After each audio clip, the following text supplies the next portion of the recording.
Hi, I'm McCarthy, and I help people with their breakups, relationship issues, limited beliefs. Go to writemac.com if you want to book a session. Let's get into it today. How does age difference play a role in breakups or relationships? Okay, so let's just not limit this to breakups. I do have some stories on deck. If you have a story you want to share, go to writemac.com and send it in. Someone just sent a couple in yesterday. Someone sent in one, and a couple came in. There we go. We got it. We got it. Like I said, if you want to send yours in, there it is, writemac.com. The link's down below. So,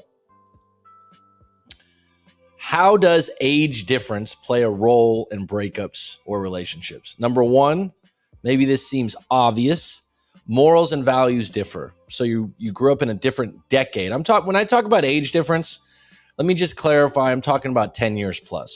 I think 5 years, if you're 25 and they're 20, if you're 30 and you're 25, you're gonna be okay. Generally, it's not that big of an age gap. When you get to 10, maybe 8, 10's kind of a magic number where you kind of have to be cognizant of it. It's exciting, generally speaking, which I don't like generalizations. Women are usually the younger ones and men are the older ones, right? Let's just go with that. It can be the other way around. Could be flipped. But the interesting thing is, when it is the other way around, it's usually the woman has money. So it's the same dynamic. Didn't you think? Yeah. Yeah. Wouldn't you say that's... I mean... B's like, well, that would be the only reason I would. So... I wouldn't say that. But I'm saying there's a trade-off. There's something extra there. Mm-hmm. Or... a lot of times it depends on the environment you're in. You're going to hear me say this a lot, and people just kind of ignore this reality. But the demographics, the age of the people, if there's only 2,000 people in a town and there's a 25-year-old guy, he's just going to have less options. His high school has 100 people or something, his college, you know what I'm saying? So that goes along with it. 10 years, when I'm talking about a 10-year age gap, maybe I should have put that in the title, but that's more of a big difference. Okay, so your morals and values differ just because of the time you grew up in, right? And you could see that with millennials and the use of Instagram and social media, how much they're on their phone compared to someone my age that's 40 plus. So that's a big one. And I've had clients before that are men that are 42, they're dating a 25-year-old and everything's great. And then they say something or something that they don't think is a big deal, and it just gets blown up. That's a morals and values thing, and that leads to number 2 on my list, politically correct verbiage, politically correct words. So I remember this client of mine that had this age gap. He was doing a little bit of dirty talk or dirty text. Okay. Nothing crazy, too outlandish, right. But he used some words that just absolutely floored her. It was just ridiculous that you'd ever say that. And he was being playful. And they were probably cool back in the day or something. I don't know. Sexy with a B. Okay. Female dog. Right? And she took offense to that. She took major offense to it. She's like, I can't believe you called me that. And he was like, it went on for a day. Now, saying that, it doesn't always have to be age difference. But in this climate now, in a lot of countries right now, people are more sensitive to words, politics, the left and the right. I just remember in my 20s, that was kind of like old people shit. Yeah. And now it's like, if you're not with me, you're against me and you're wrong. You're just, someone was on the live stream a while back that seemed a bit young. I said something about hairdressers or nails, and she's like, oh, I guess you're judging. And it was like, what? Just a booby trap, right? So political correctness in certain areas will affect this. And you think, oh, we just vibe, and then you say one thing that's really off. Number 3, the younger woman or man, if that's the case, has more options if they choose to pivot out. I think that's pretty factual. Now, in the case of a rock star, a billionaire, then no, right? So your classic rock star is always dating a woman 20 years younger, right? I think Leonardo DiCaprio, who actually comes to Thailand quite a bit, someone was telling me they saw him years back at a resort or high-end hotel, and his girlfriend was like 19 or 20. I think I just read an article. His new girlfriend is 19. Yeah, and so is he in his 40s now?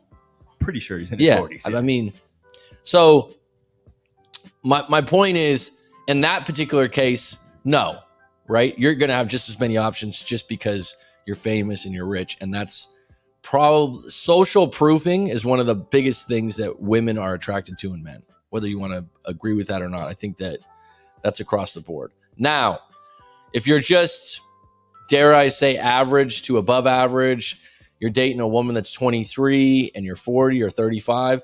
If you guys have a problem, it's like, well, I got Stan, Klaus, John.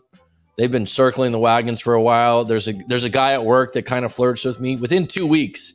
Not saying that it's going to be monkey branching, right? You know that term? Mm-hmm.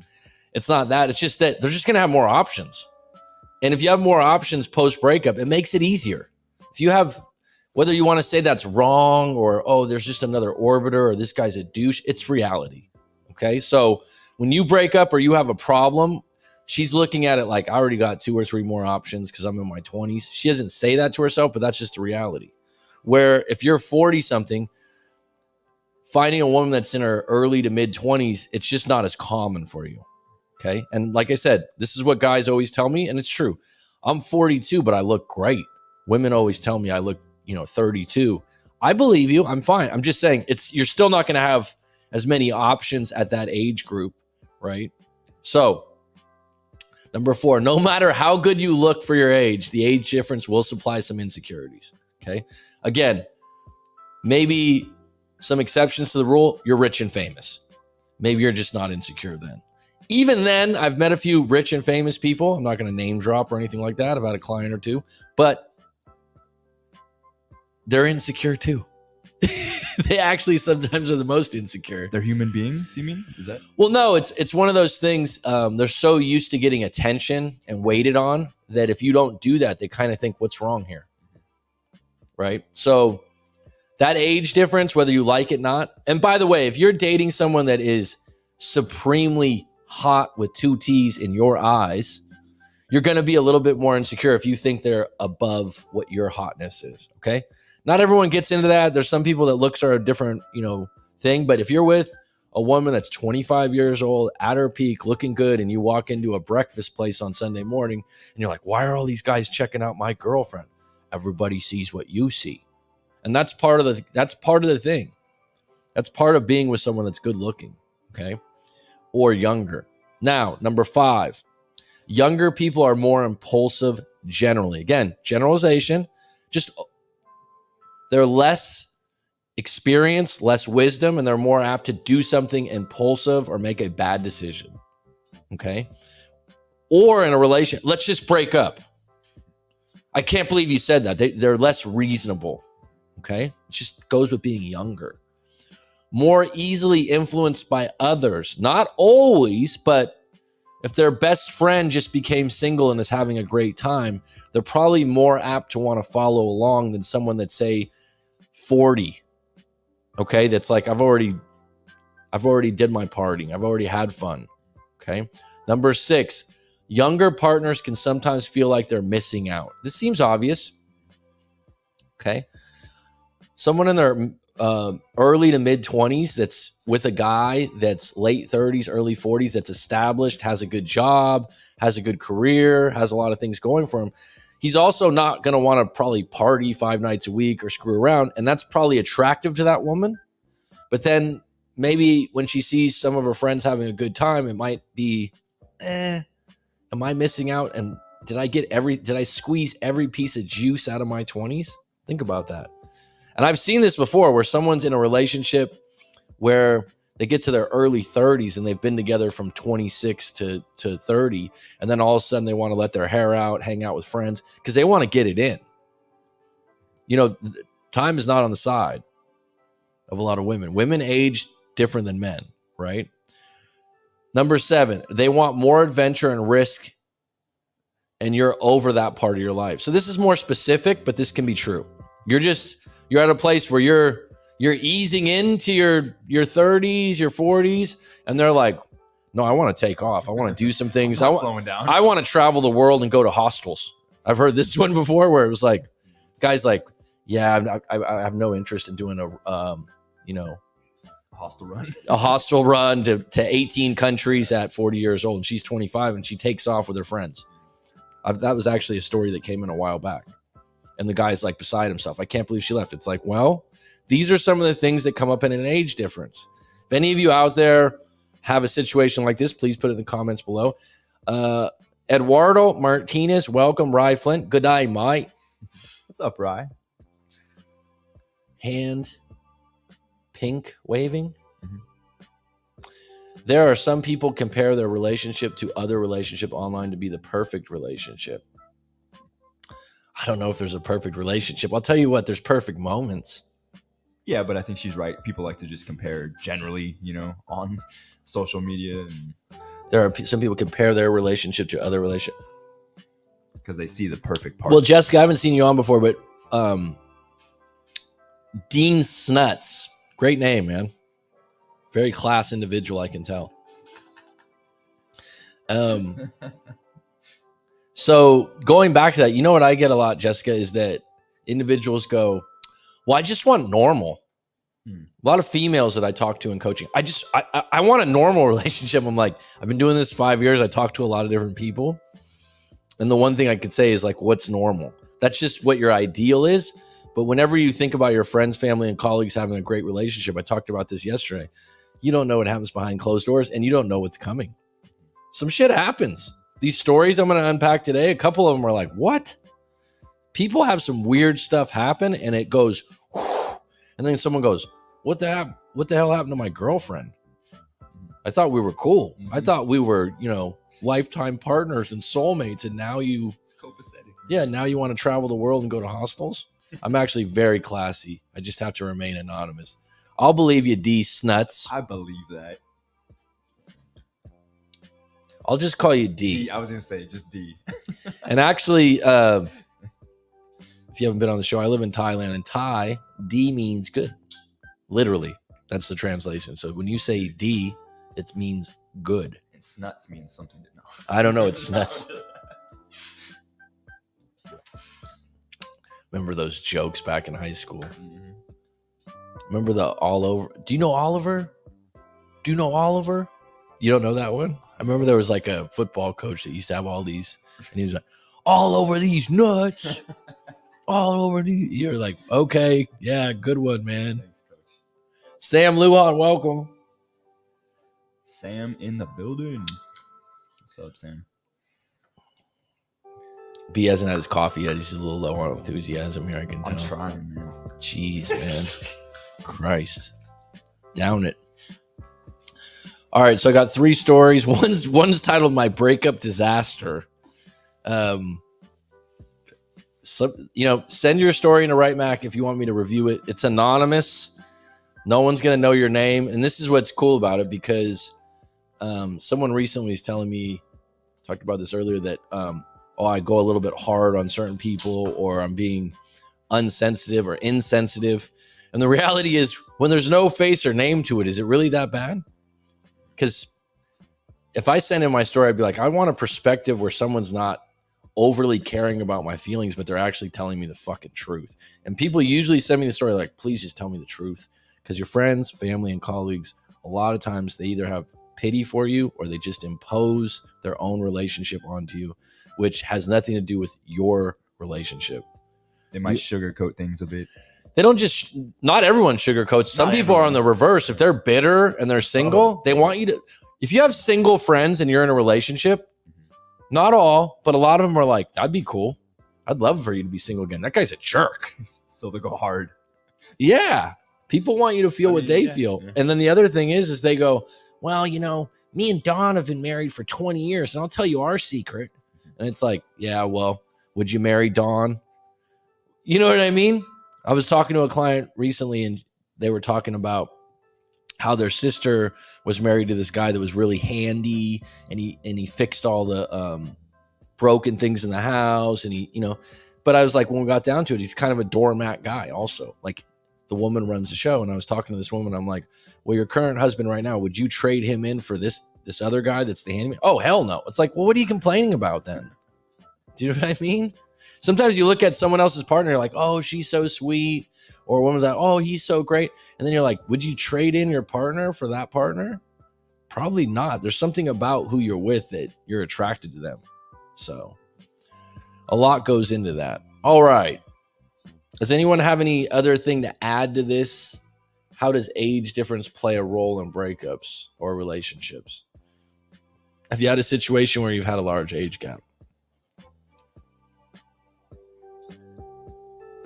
I would definitely say the one that stands out to me is that you overlook the fact of how impulsive younger people are. That they're going to jump to things, they're going to be a little bit more emotional, and not kind of sit back and go, oh, maybe I've seen this before, right? Overreact. All right, first story on deck. And again, if anyone wants to jump on the show, I'll put an invite here.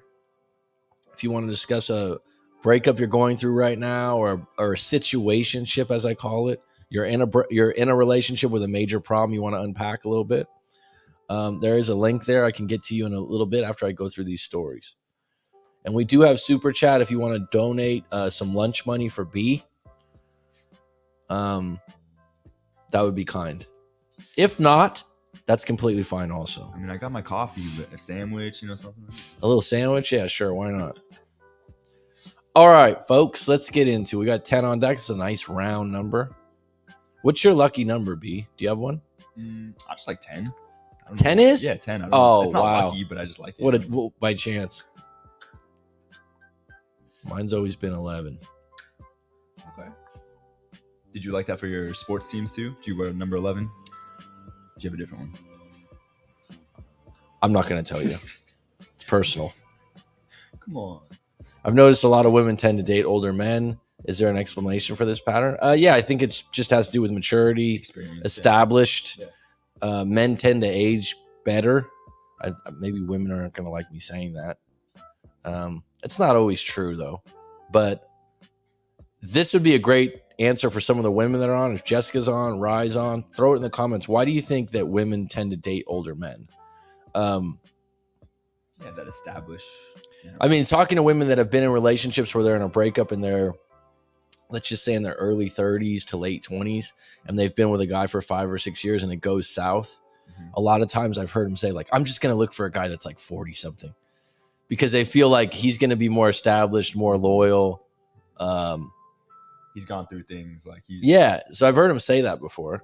All right. So let's get back to this. Okay. So to start out, I've known this girl for about a year before we started talking. Let me timestamp this. 18 minutes. Okay. So to start out, I've known this girl for about a year before we started talking. She was an employee at my company. I was her supervisor. Okay. So right off the bat, that gives you some attraction for your superiority. She had always been very flirty with me, but I stayed professional for a full year before I finally succumbed. No pun intended. I gave her an excuse to come to my house, and she came that night. We hooked up, had some intimate moments. I'm not going to describe that. The first night. She came back the next night and the next. In fact, first night, she never spent a night away from me again. She moved in within a few weeks, told me she loved me. She quit her job so I wouldn't get in trouble for dating an employee. All right, so just to put that in perspective, I think what's interesting here is if they worked together for a year, it's not like it was just a random hookup. There's probably a lot of built up steam there. Sure. And they know each other, right? In a professional way. So it looks like, oh, you guys just hooked up the first night, but not really. It was built. Yeah, you knew each other. You had attraction. Okay, I'm with you. So it's not like you just moved in someone off of Tinder. Okay. Yeah. I have 2 kids, 11 and 14, and she has a 4-year-old. I should also mention I'm 35 and she's 22. People say I look more like I'm in my 20s. I've said this again and again. Whenever guys are dating, they always go, but I look. And I'm like, I'm with you. I believe you. We clearly rushed in fast, but I only ever did what she asked for. I don't know what that means. That's a tricky statement. We clearly rushed in fast, but I only ever did what she asked for. Again, I don't think it's as rushed as you think because you knew each other for a full year. So that kind of is way different than meeting a random. She said, I love you. I want to be with you. She said she never wanted marriage until me. And within the first 4 or 5 months, she wanted to start trying to get pregnant. All right. I mean, you got 3 kids between the both of you. If you have the financial means to do that, go for it. That's a big responsibility. I would say her being in her early 20s with a kid already, she's probably looking for someone established, someone that's a dad already. That would be an attractive thing to someone that has someone that has a kid. I loved her so much and trusted her, so I obliged. She got pregnant in December, and we started planning our wedding for the next fall. Well, it sounds like, rose petals and wine glasses. She would talk about past trauma she's had, but I never gave it much thought. Okay, well, let's just stop there. Whatever that trauma is, it'd be good to book a session with a coach or a therapist. Get out in front of that. She's in her early 20s. If she's bringing it up, she wants to work on it. You're not the person. You're a supervisor for a company that doesn't specialize in therapy. So that being said, I always advise people this. Whether you talk to me, whether you talk to someone else, I do hypnotherapy, EFT, whatever. Try a few different ones. But if she's got trauma, you're not going to be the one to fix it or just listen. She said that her ex had cheated on her a lot when she was pregnant, and even after. She put up with him cheating for years before she finally left, and said as long as I never cheated on her, she would stick with me and we could make it work. Well, that sounds like a deal. I mean, you're getting married, so it kind of goes within the vows, right? That's yeah. Pretty okay. She started turning cold on me even before she got pregnant, and then after she tested positive that she's having a kid, we never had intimacy again. She said she had to wait till the ultrasound to make sure it was safe, so I beloved her. Okay. I think that I'm not experienced in that situation, but it's not uncommon for a woman maybe when she's pregnant to not want to have intimacy, and maybe the ultrasound's her finish line. Okay. But she wouldn't even touch me, kiss me. She stopped letting me hold her. So just super cold. Okay, so this is just to give you credit here. This is something that you couldn't plan for. This is not, this isn't in the books for Red Pill where you're like, oh, this always happens. It's like, number one, you knew her for a year. Okay, so it's not like this isn't a complete random. Number two, from the get-go, you guys were fireworks with the intimacy. Outstanding. Right. So that was good. You both have kids, not just you. So you both are committed to that. You both agreed that it would be nice to have a kid, and she's of age at 23 where she's ready to go. Right. So I don't think you're just an idiot here. You couldn't, and this is why when you get into a relationship and someone has some past traumas and you've only known them for a year or 2 years, things like this bubble up and people from the outside go, oh, it's just because she's 23. It's like, no, it's like, you haven't been together that long. So it can happen. Yeah. So I just want you to forgive yourself, because you're probably going, what did I miss? From what you've told me, it wasn't that easy to see this coming. The fact, though, that she was pulling away before she was pregnant, maybe you thought, oh, maybe she just wants to be pregnant so bad. Okay. She said she had to wait till the ultrasound to make sure it was safe. But she wouldn't even touch me, kiss me. She stopped letting me hold her. She pulled away so fast, of nowhere. I matched her attitude. If she wanted space, I gave her space.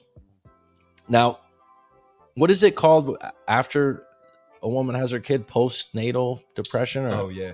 Is that what it's called?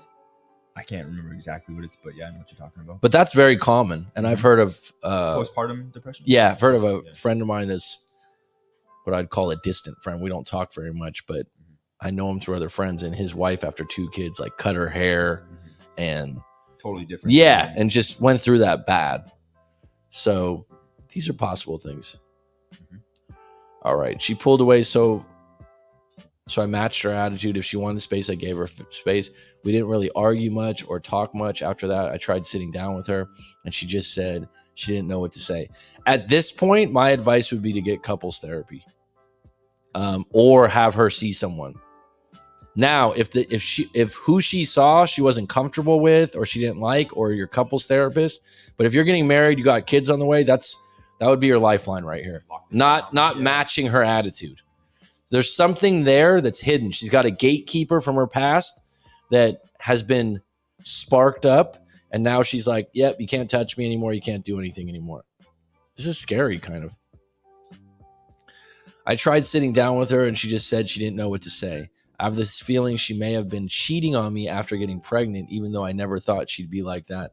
Now I don't know. That's pretty dark.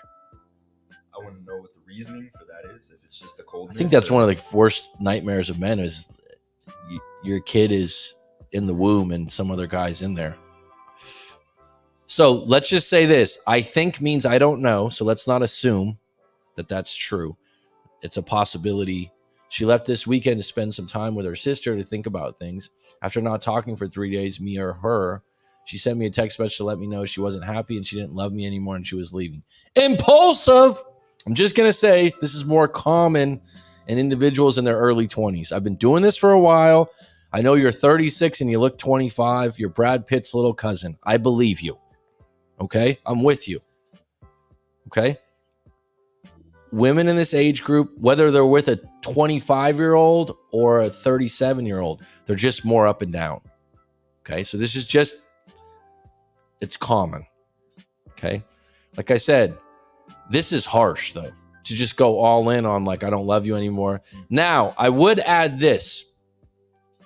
You knew each other for a year, and then the first time she came over and you hooked up in the first night, and then she was with you. So what I call that is 0 to 100, even though you knew each other. 0 to 100 means you can go to 100 to 0 easier also.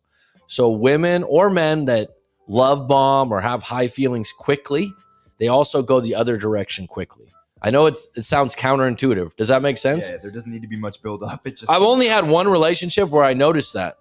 And I was like, wow, because when there's love bombing or it goes 0 to 100, you feel like the king. You feel like you're on top of the world. And they compliment you and they go on and on. But then when they get upset, they bring it down to 0. So they don't have that baseline, that contentment. It's all up and down for them. She depends on me, so she wanted to stay a few weeks while she got her things. I ordered to leave me. Okay, so please reread this before you send it in the future. Of course, I probably was too harsh on her and went off a bit. I told her, if you're leaving, just leave. She said she'd get her stuff when I go to work. She won't speak to me face to face. She still wants the baby, but just doesn't want a family with me. What sense can you make of this? This is a tough situation. This is tough. Without knowing kind of what she was. This is tough. There's some psychological things here.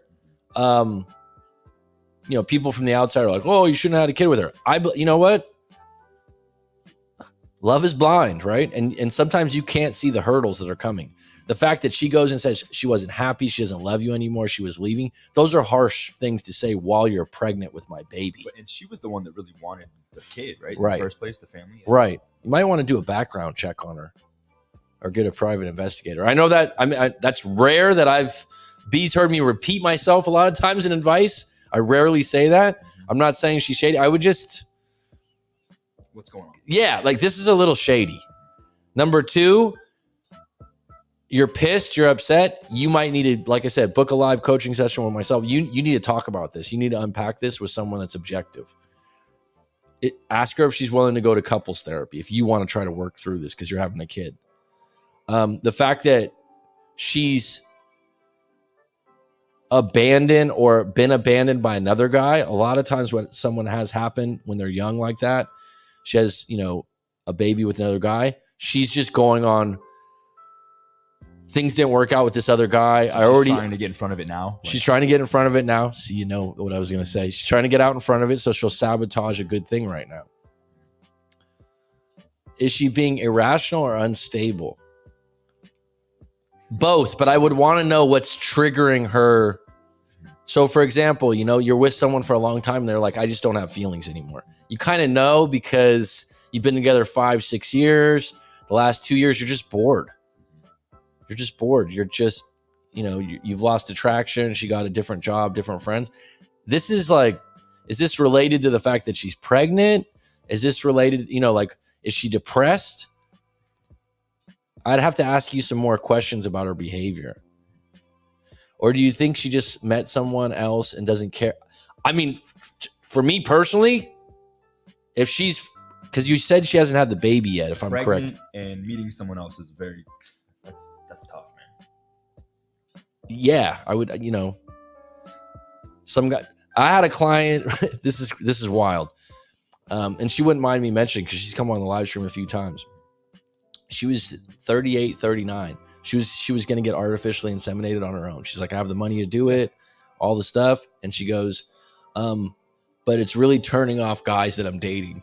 And I'm like, well, yeah. So she was like, because she's 38, 39, she's going to do it soon. So she's like, I've been seeing this guy for 3 or 4 months. I said, I have the financial means.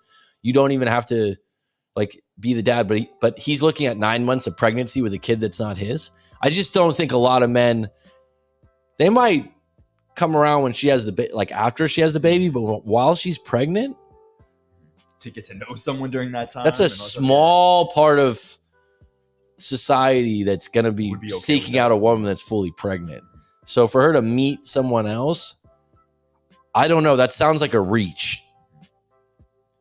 If you had evidence of that, or some breadcrumbs, maybe, or something like that. But the only way I could see or think about that if maybe she went back with an ex or something. It sounds more like she's got some post-traumatic stress or depression. Right. And the fact that she's not working, sometimes that's a big thing. When people don't work, you think, oh, this is great. A lot of people get depressed because it's not fun when you don't have structure in your life sometimes, or somewhere to go. I've had a friend that had a trust fund, doesn't have to do much. He's always complaining about everything. He's not very happy. He doesn't have to work. And you'd think it would be great. So that could be part of it. But she definitely has to take some time to communicate. You definitely would want to invest. Hey, look, do you want to talk to a therapist? Is she being irrational, or do you think she just met someone else and doesn't care if she's carrying my child? She's still going to do whatever she wants. Like I said, that's a possibility. I think it's very slim chance. It's a lot. I know. Is there still hope? If so, how should I play this? All right. So it's a possibility that when number one, put the kid first. Okay. You'll have no regrets on that. So right now you're a father. You've been a father. You've got a kid coming with your blood. Okay. Make sure that's taken care of. Right. Be there when she's pregnant. Be there when she's having the kid. Be there for doctor's appointments if you can, and just tell her, I know you don't have feelings for me right now, but I want to make this pregnancy. This is more important. Right. And there's absolutely something to an individual's mood and their happiness when they're pregnant affecting the child. Right. That's been proven. So put that number one. So a lot of times women will come to me, oh, the guy left me while I'm pregnant. It's more common. Well, I always tell the woman, well, put your kid first right now. Have a healthy pregnancy and you won't regret that. You can control that. So this idea that you're getting her back, or you're upset, you're really upset. I get it. I'm with you. Put the pregnancy first. Like I said, I rarely recommend this. Rarely. In this case, because this is a little bit bizarre, you might want to check into like a private investigator just to get a little bit of a background if you're not getting hosed here for money. I don't want to plant that seed. I mean, it could be. It kind of sounds right? Like it could be, yeah. Okay, so the other part of that is, like I said, if she's really feeling down and out, go, hey, would you like to do couples therapy? If she says no, then say, okay, no problem. Would you like, if you have the financial capability, would you like to see a therapist and talk about some of the issues we have right now? Okay. I've often recommended the nonviolent communication method, which is observe the problem, tell them what your feelings are, and then you have a request and a need. I think the need is first and the request is second. So the nonviolent communication method doesn't mean you're a violent person. I'm not saying that's just what it's called. So you right here, you observe, you've changed a lot. I don't know what to do. I'm scared. You're a little bit scared. Like, what happened to the person that I first was going to marry here? Have kids with, marry. Yeah. We got a multiple personality here, right? So you're like, what? So you need to get some outside counsel too, right? That's not just a friend or a colleague, because not everyone's been through this. So those are the things I would recommend. And then I would, like I said, maybe when she has the kid, it's possible that she changes too. But right now, you need to play this really close and put the kid first. And if she throws barbs at you or she's like, I don't love you anymore, I'm taking a deep breath on that. That's harsh while she's pregnant with your kid and you were going to get married. But I would say you got to find a way to accept it in this moment. But as fast as she fell in love with you and fast as she fell out of love with you, sadly enough, she could fall back in love with you too. Okay. Now you're going like, so tell me exactly the steps, Mac. Book a coaching session. We'd have to talk about it a little deeper. Get a little deeper. Yeah. And sure. By the way, people, when you send in your story, it's $25. And I apply that to the coaching session if you want to do that. But I'd have to ask you some more questions about this situation because there's more than meets the eye, as the great Transformer said. Okay. So let me check in with the chat. Past trauma and hormones after a pregnancy can cause a lot of issues for women post-pregnancy. I've heard that before. I know that from, extended friends and family. This is during the pregnancy. But again, individuals have some weird triggers. Like there's some things that can come up where people are like, what did why did you get so upset about that? And it's true. I mean, like when you're pregnant, hormones, all that kind of stuff, like same. It's different, right? It's like a full-time period, maybe.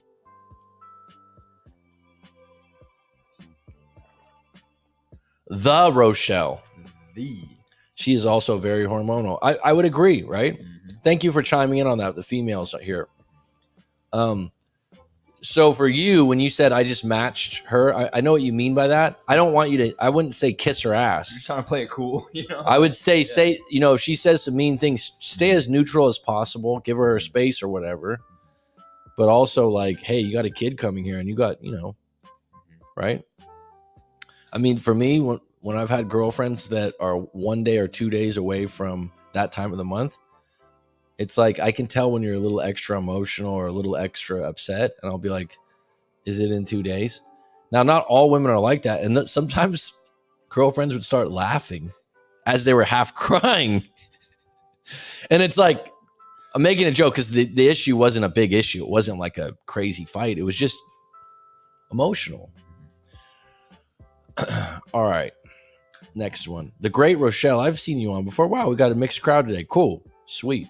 Like I said, anyone that wants to chime in or come on the show, we have an invite link. Brian Union. Union. I was 7 years older than my ex. See, I think 7 years, especially if you're in your 30s. That being said, there's 25-year-olds that are more mature than others, right? It's all life experience. Yeah. What helps with morals and values if you have the same city you grew up in, the same religion, similar culture, similar hobbies, right? Those things all help your relationship. Right? Opposites do attract, but if some things are two opposites on your morals and values over time, it can create a really big divide. All right, next story. Hey man, please help me. Well, whenever someone starts like that, it's a little desperate sometimes. I've been with my wife for more than 10 years now, and we are now facing a divorce situation. Well, this is a great time to contact me. I didn't ever think we'd be here, and the reasons are just ridiculous. We've been taking care of her parents' dog, whom died 2 days ago. Sorry to hear that. The dog was 19 and lived a charmed life. 19? What's the oldest living dog, you think? 20s, maybe? I've 20s. I don't know. It's a good question, huh? Guinness Book of Records. I was going to say, like, 30 would be stretching. Maybe. So, okay. And by the way, I've had clients before that literally break up within 2 weeks of their dog dying because they're so sensitive to, you don't care about me, and they don't relate it directly to the dog. But a lot of breakups happen when someone loses a close pet. 30. There's a dog that lived to 30? 30, yeah. Wow, that'd be 207 times 30, 7 times 32. That'd be 210 years old in dog years. Wow. I guess he did yoga. It was a lot of work this last year, and I was basically home care dog nurse. I believe you. Now my wife has already went down to a local dog shelter and picked out a damaged pit bull.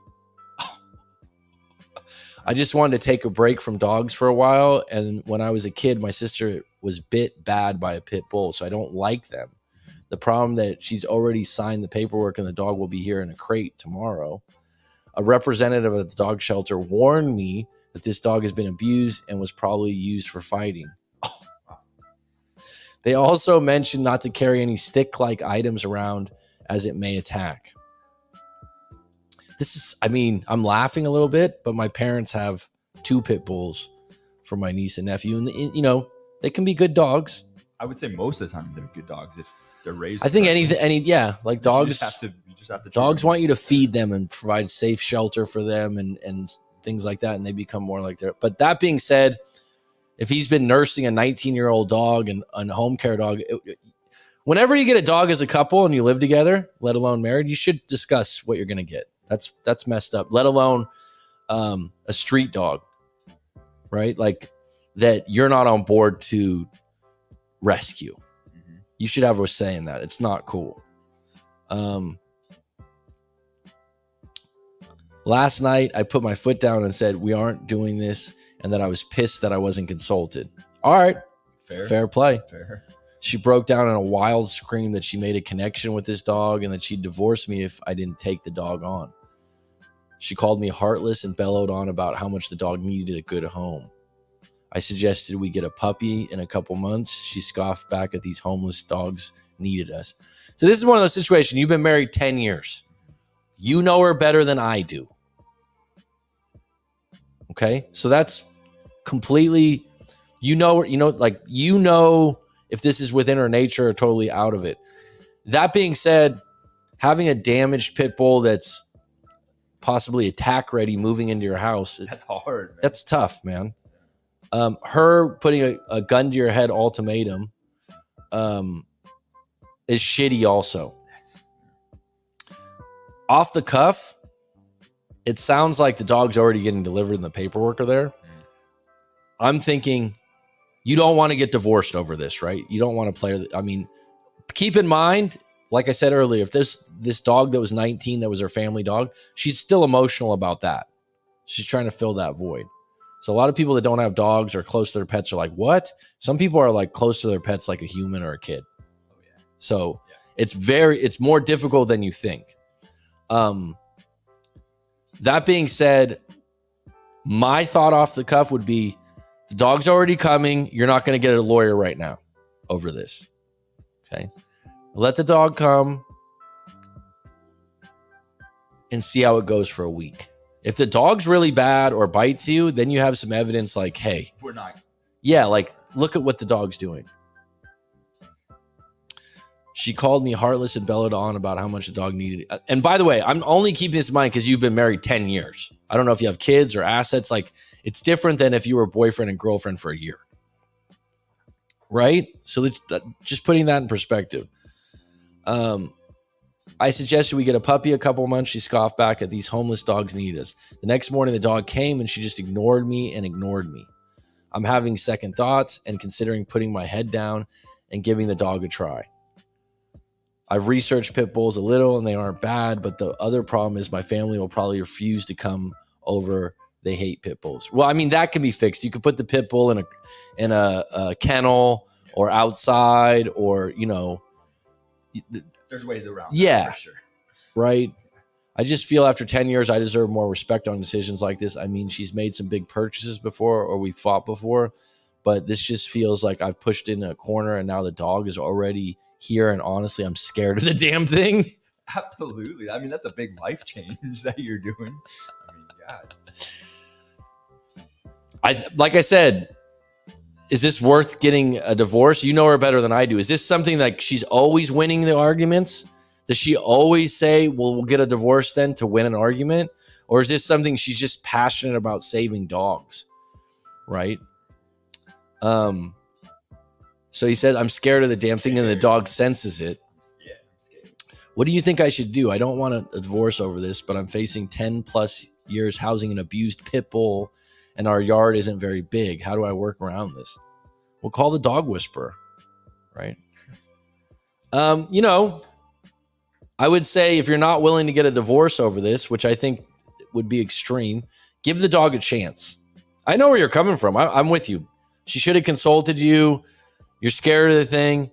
Like if the dog bites you in the next week or two, or the dog, it's crazy. is pissing and crapping all over the house, whatever. Like, then you have grounds, you have evidence to go, you know what, this is too much.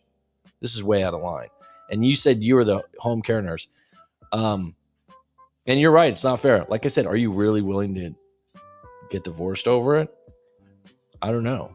If you were going to get divorced over this, it would have to be, this is the final straw.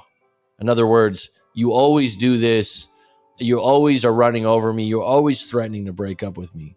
I also don't know how many years you guys have been married and what your assets are, or if you have kids. Those all are involved in a decision like this. But I would say you're already probably going to do it. Give it a chance. If you can afford it, get a professional dog trainer or dog whisperer type person in the house to kind of work with this. And maybe in a month or 2 months, it could be like you could love the dog, right? So it's not all bad. I think what you're really upset is like you just had a 19-year-old dog. This is going to be a different experience. You've had a bad experience with pit bulls, so you have a lot of attachments of negativity to this already. And you made a major life decision without consulting me. I will say this though, like if you start giving that dog treats, they usually recognize real quick who feeds them. So they're going to come around. They might be a little bit, dangerous around strangers and stuff like that, but give it a week, give it 2 weeks. If she keeps ignoring, give her a little bit of time to grieve this 19-year-old dog that died, and she's a little bit sensitive. If this is one of the few big problems you've ever had in 10 years of marriage, you can work through this one. If this is like I said, this is par for the course, this goes on all the time, book a live coaching session. Let's unpack the other stuff that's involved with this. A lot of times people make big deals out of something that everyone else goes is small, but they're actually hiding the bigger things, right? Oh, we haven't slept together for 2 years. Excuse me? Well, I wasn't going to put that in the story, Mac. It's like, well, if you guys were hooking up 5 times a week, would you take the pit bull then? Right? Miguel Coronado, full of anger towards her. Why today I want revenge on my ex? It's part of the grieving process when you're in a breakup that sometimes you get pissed off. You haven't called me yet. You're not going to talk to me again after what happened, what I did for you. You just start reviewing things. Very common. The Rochelle. Yes, you helped years ago. I was so inspired. I started my own YouTube channel, and now it's a full-time job. Thank you for encouraging me. I think I saw that channel before. Let me take a quick look here. Everyone go subscribe to The Rochelle. The Rochelle. Let me just look this up really quick to see if this is the same person I'm thinking of. Is that the name of your channel, The Rochelle? I think it's The, but Oh. Well, go ahead and put a link to it if you like, Rochelle. And excuse me. Come on. Sorry for the disrespect. Nope, nothing comes up when I search YouTube. All right. Well, congratulations on your channel and it being a full-time job for you. I'm very happy for you. What do you plug it in the comments too? Yeah, what does your channel provide? Is it a funny channel? Is it advice-based? And do you want any relationship advice right now? You could jump on. Anything, whatever you want. Yeah, go get him. I'll keep him in check. Full of anger towards her. All right. Sam Blue on this poor guy.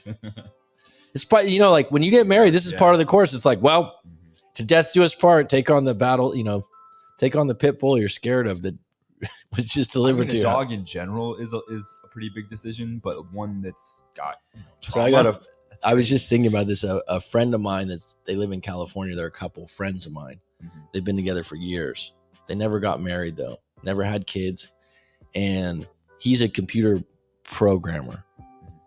Guy's like genius and very direct about everything. And so they have these 2 dogs. I think they're Labradoodles. One of those. They're huge in California. Oh yeah. And they could be hyper. Really hyper. And they're big dogs. Anyways, they had some kind of eye infection and they're getting to like 9 or 10 years old. And he stays at home and works. And his girlfriend or long-term fiance travels quite a bit. So he takes care of the dogs. And he's not, let's just say he's not a loving person with the dogs or anything. He's not bad. Like he's, takes care of them. Yeah. And he's like, so this is a couple of years back, we went out to lunch and we're just catching up and he was like, hold on. And the dog had one of those collars? cones around it, Yeah. and it had some eye issue. And he's like, oh, that's, and he goes, yeah, I was telling, I'm not going to say her name. Let's just say Kim. I was telling Kim, maybe it's time we just put the dogs to sleep. And I was like, he's like, yeah, she didn't like that. Over an I'm like, eye they're and eye 9 or 10 years old. He's like, yeah, she wasn't. He goes, I'm the one that takes care of them. But I'm like, but I mean that like they had a few eye problems and stuff. And you want to put them under? There you go. He was like, well, I mean, like, why go through like when they're getting old? And I was like, everyone's different, folks. Rochelle Chanel. That's the yeah. All right, we'll take a look about that after. I'm gonna check. Go ahead and check out Rochelle Chanel. Already got it. What's it about? Let's see. How to be your best self. Style. Oh, style, cool. There's a couple style videos. Let's see. Vlogging. Just trying to. Oh, here you go. Yeah, like kind of vlogs, that kind of stuff. Cool.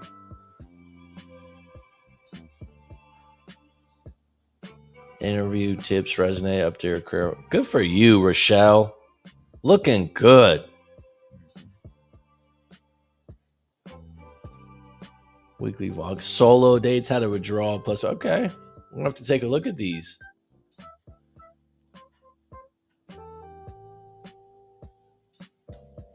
You want to book a coaching session, Rochelle, or do you want to talk about it live on the show?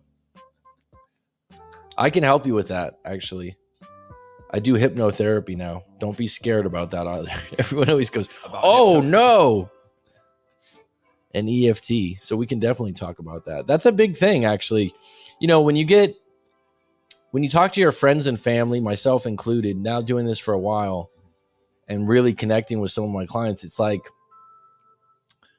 people, as well as people, they really won't tell you about that one or two traumatic events. They won't. Like being molested or being beat up by their first boyfriend or something like that. It's like you have no idea, and you're just like, oh, why are they so shy, or why are they so negative? Yeah, that's totally fine. Okay. Well, Rochelle, give me a minute. Let me go through this first story if you have a few minutes, and then we'll talk about it in a moment. But I will put the invite link here. It's completely fine that you're not camera ready, because usually people want audio only, so I'm okay with that if you're okay with it. So we got that on deck. If you're okay talking, like, just keep in mind sometimes, like I said, with traumatic experiences, making them public is sometimes hard for people. So this will be saved on YouTube. Yeah, it's on YouTube. And also, like, if you feel like if you have to hold back information, sometimes it's less effective. That's all. So we will do that in a moment if you can ride through this next story. B wants to come back for a moment, so I'll give him his potty break. But we can work on traumatic experiences from your past, and they definitely will impact your dating. The key with a traumatic experience is to get back to neutral, to where you accept it happened and take the weight out of it. Take the air out of the balloon. Now, it's counterintuitive sometimes because people want a lot of pity sometimes, but really when they get pity, it makes it worse. Okay, cool. Okay, well, give me a few moments. Like I said, let me go through this story, and then if you can, about 15 minutes. Where are you at in the world, Rochelle?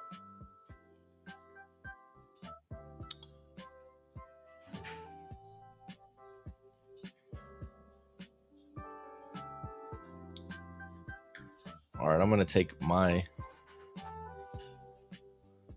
quick break here. One moment.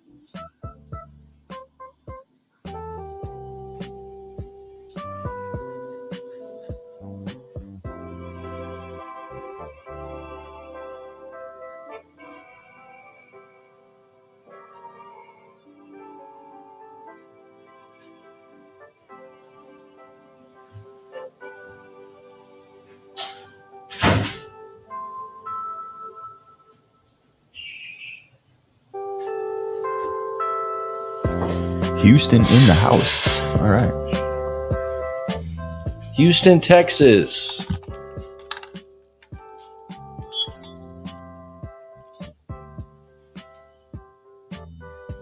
Home of the great DJ Screw. Do you know who that is? All right.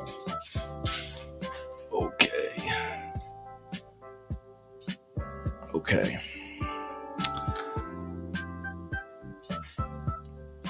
So let me do this one story first. This will take a moment, and then we'll have you come on, and you can use that link, and we'll get into it. All right. Last story today. My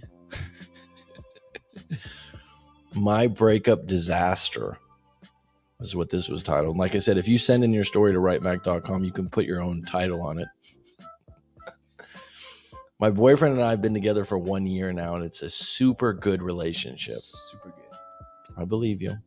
I never had a guy this caring and sweet. He's a professional surfer and swimming instructor.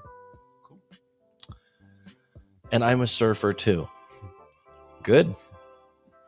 Having that in common has really made things special. That being said, I've come to a point that I now know I'm not the only one that finds him to be special. Well, again, I've said this before. If you have a catch or you have someone that's highly attractive, I'm going to bet if he's a swimming instructor and a surfer, he takes care of himself. It's par for the course. You got to deal with that. I feel like every beach we go to, he knows everyone, and there's a lot of girls locking eyes with him. Well, he's a professional surfer, okay? I've never felt fully disrespected by him, but I do have a problem with the girls that seem to be staring at him all the time. I mean, I wouldn't do that if I know the guy is with his girlfriend. Then I won't make eyes with the guy or flirt with them. I just won't do that. So this is your classic case where you're claiming you wouldn't do that, but other women will. All right. So take it as a compliment that they're interested. If he's a pro surfer and you're at beaches, there's probably women that recognize him, and you're saying he's not been disrespectful. His only obligation is to handle that with respect and grace in your eyes. But like girls approaching him, this is something you're gonna have to deal with if you're his girlfriend. So, right. Now, if he's sitting there like ignoring you and chopping it up with them or making you, feel embarrassed or something, that's different. But you haven't described that. These girls are going to do that. So recently we were at the beach, our favorite beach, and this girl came right up to my boyfriend in front of me and asked for his IG. My boyfriend smiled and said that I was his girlfriend. Perfect. Wow. What else do you want? She then pressed on, told him she works for some surf company that might want to sponsor him, and then chatted a little more about it, and he gave it to her. All right, so this is business. Business thing. I understand that this could be a business opportunity, so I did let it go. But then she invited him for coffee to talk about things, and he told me where they were going and what time it was happening. I said, okay, thank you for telling me. Again, great communication. I then asked to go even though I had work. He said he likes to discuss business and sponsorships on his own, that he had a girlfriend before that got overly involved in his surfing stuff. That sounds like a viable and good reason to me. I'm liking this guy. I think he's a good dude. Right? He's handling it very well. So I said,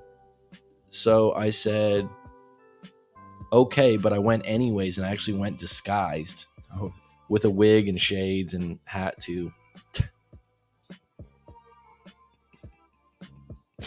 I sat in the far corner of the coffee shop and just watched them as they laughed and talked.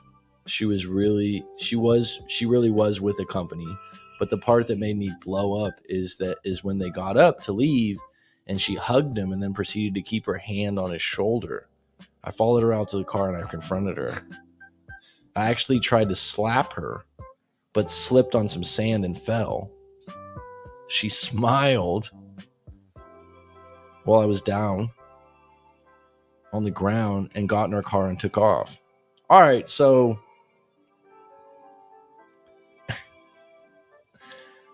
he's a professional surfer. He's going to have women want to give him a hug. I mean, first things first, he told you. He told you where he was going. He told you what it was about. He told you what time it was. He told you why he didn't want you to go. He didn't kiss this girl or anything like that. So kind of made a fool of yourself. And just by the fact that you went with a disguise, you were looking for wrong shit to happen.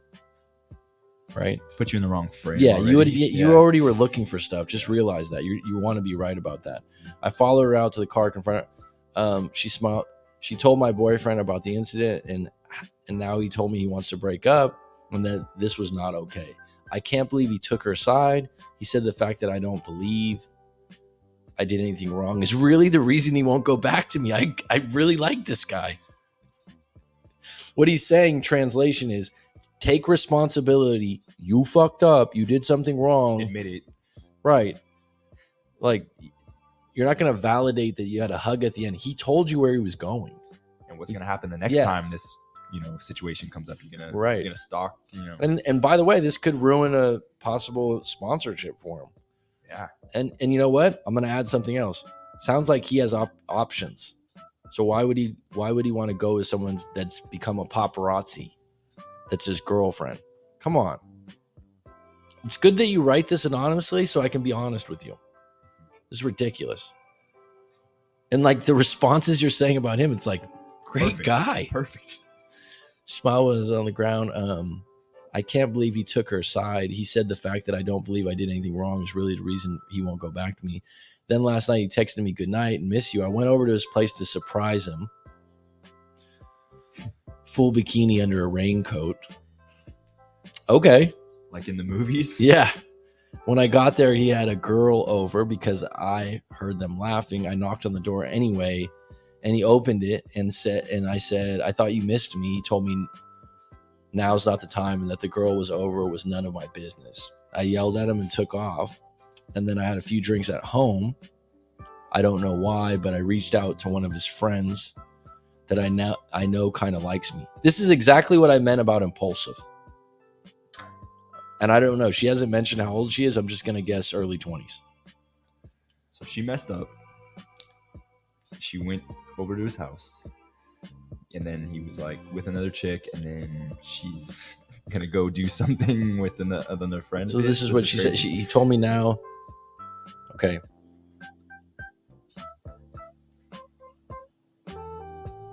I yelled at him and took off and had a few drinks at home. And I don't know why, but I reached out to one of his friends that I know kind of likes me. Right. Well, I know why you kind of called him. I told him we broke up and he invited me over to talk and we ended up hooking up. He said he won't tell my boyfriend, but now I feel guilty even though we were broken up already, but I still want him back. What should I do? Book a live coaching session with myself to overcome your idiocracy. Yeah, you're insecure, which is okay. You're with a guy that you feel like you're not going to be able to keep. Mm-hmm. There's probably something to that. But the undercover disguise just took it 20 steps too far. I don't think you're going to get him back by complaining, whining, or using the tactics you've used recently. Now you've thrown in another thing in here that's really bad that you've hooked up with his friend. So if you ever get back together, you have this dark secret. And if he ever finds that out and this guy's got as much class as he sounds like he has, it'll be curtains forever and ever because he doesn't need to do that. And to be honest with you, his buddy is probably going to tell him. I just have a feeling on that. My intuition says at some point because they're broken up. Yeah. Right. Mm-hmm. And you've been together 1 year. He knows they're broken up. There's a chance. So you think this is going to be like low? No. Leave it alone for a little while. Don't call him up. The best case scenario is he really misses you because you guys had great intimacy and he's highly attracted to you. But you need to work on your issues here. Like you need to take responsibility for this. If you're gonna be with him, you have to trust him. If you can't trust him because he's famous or he's got all these chicks all over him, then don't be with someone like that. Don't blame him for that. But that's not his fault. What you did with the sponsor, now you're affecting his job, effectively, his reputation. He's been embarrassed. You took no accountability and then you went and hooked up with his friend. Take some accountability for all that and figure out where it's coming from. But if you get back with him, it probably won't last long. And like I said, the friend's probably going to say something. If he's a good friend or a fair to good friend, and everyone's like, oh, if he's a good friend, he wouldn't have done that. Well, I don't know. Depends on how attracted he is to her. It's not a good thing. It's not something I would do. but don't just count on him not saying anything. But I would say what you should do, book a coaching session with myself to go over this, go over some of your insecurities. You need to work on yourself here. You can't go into this with, oh, I'm sorry for doing that. You got to figure out why you're doing it. You went through a lot of trouble to do a disguise and follow someone out, and then you took a swing at someone. No bueno. You took a slapping swing at someone because she hugged your boyfriend. That's not attractive, by the way. Most men are not going to find that attractive. Oh, I was fighting for him. Guys aren't like, oh, she slapped some girl from me. Ah, that was cool. No.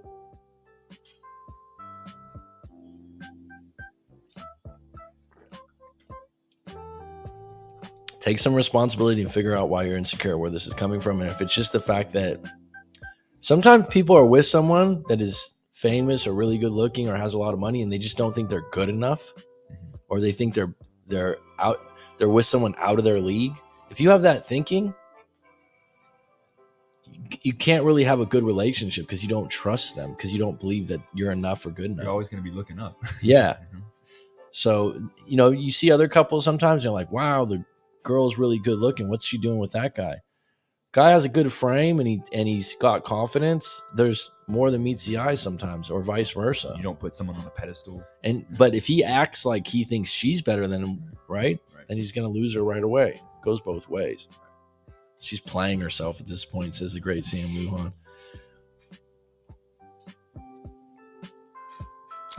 All right, Rochelle, if you're still on, we can discuss it.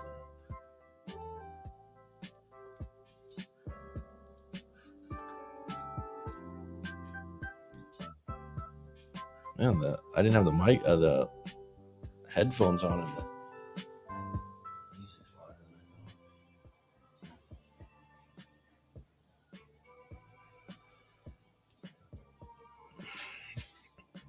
It's cold in here. Can you get the fire going? Not too many places have fireplaces in Thailand. That's true, huh? No.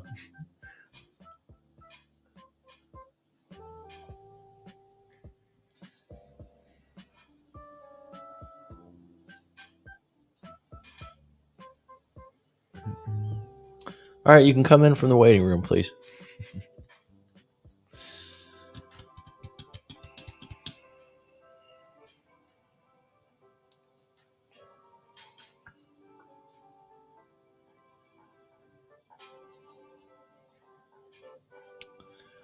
Things like that, events like that, a dramatic situation like that where you were the fool, but you want your partner to take. Like you want validation. Yeah. And it's kind of funny because it's, like I said, this is good when you write out your story because you can kind of see, wow, all his reactions are first class. Yeah. Do you know what I mean? He didn't, where I'm like, oh, wow, he didn't stoop to your level. Mm-hmm. He didn't get upset. He didn't fight it, right? Mm-hmm. All right. Great, Rochelle. Let me add you to the stream. Your camera is off, so I know that's what you said you wanted. Let me turn this down. All right. Can you hear me? Oh, disconnected. Try back if you like. Okay, we got it. Very clear. Mm-hmm. How are you? I'm excellent. And yourself? I'm doing well. Good. Wow, you got a really good microphone. Voice comes in really clear. You got a nice voice. Thank you. Are you using AirPods? No, I'm using my iPhone. I think this is the 12 or the 13. Okay. Comes in really clear because usually we say headphones, so there's no echo or anything. Good. All right. So let me know what you want to talk about. All right. So you helped me many, many moons ago, and I need help. I'm not currently dating. Mm-hmm. The reason why I'm not currently dating is because on June the 1st, I lost everything that I had to a house fire. Long story short, I woke up like at 4:00 in the morning, and the only thing I could grab was my cell phone, and all I had to my name was literally a nightgown, and that was it. And I literally lost everything in a matter of 20 minutes. So I'm traumatized because number one, and I hope that this is going to be very this is going to be very, I'm just going to spit it out. So my neighbor murdered his family, Okay. and he set their apartment on fire. They lived on the first floor. I lived on the third floor. So everything literally just went straight up. I was asleep when it happened. I woke up. The only thing I could do was like pray. I walked down my stairs, and the only thing I remember is literally somebody just grabbing my arm and pulling me through the fire, literally. Mm-hmm. And after that, maybe 10, 15 minutes later, the building just collapsed. Well, at the time, I was dating someone, Mm-hmm. and I don't know why, but it was like everyone was outside, and so I didn't want to. I don't know why, but I just didn't want to call anyone because it was 4 o'clock in the morning. So Mm-hmm. finally, later that day, I called and let everyone know like what happened. And the person that I was dating, he was like, let me know if you need anything. And it just was not the response that I expected, because if you lose everything other than your life in a fire, you need everything. And unfortunately, he just never showed up for me, and unfortunately, I actually just ended up just ghosting him and just disappearing. But I just feel like I still can't come to the resolve of like, like why wasn't I just feel like why was I not worth him helping? And I think because of that, I don't want to, it's like I just never want to date again after that, because of the trauma and just trying to overcome. Like, I know that I'm worth it. I know I bring value to every situation, but I just still question my worth. Like, if he really cared about me, why wasn't he there? Why was he not there for me like everyone else was? Okay. So, all right. So first off, sorry to hear about that. That is definitely a traumatic experience. Um, and I'm glad you're okay. And that was June 1st of last year, correct? Is that Uh-huh. what you said? Okay. Yeah. So how long were you? Because the fire situation, that the trauma from that is separate from him, but the reaction that you got from him, you were in a very vulnerable and sensitive place, right? So Mhm. how long were you seeing this guy before, or with him before this We happened? we started dating in 2020, but we dated off and on, and so we were back on at that point. And so I So, just so prior to that situation, did you have issues with him already? I did, but I had never verbalized those issues. And Okay. so unfortunately, what I would do, Okay. I would just do this terrible thing that I do. I would just shut down. And unfortunately, I would just use like my silence. I would just kind of weaponize my silence. And I knew like me doing that could garner control over whatever it is. So what were the prior to the fire? Hmm. What were the issues that you had with him?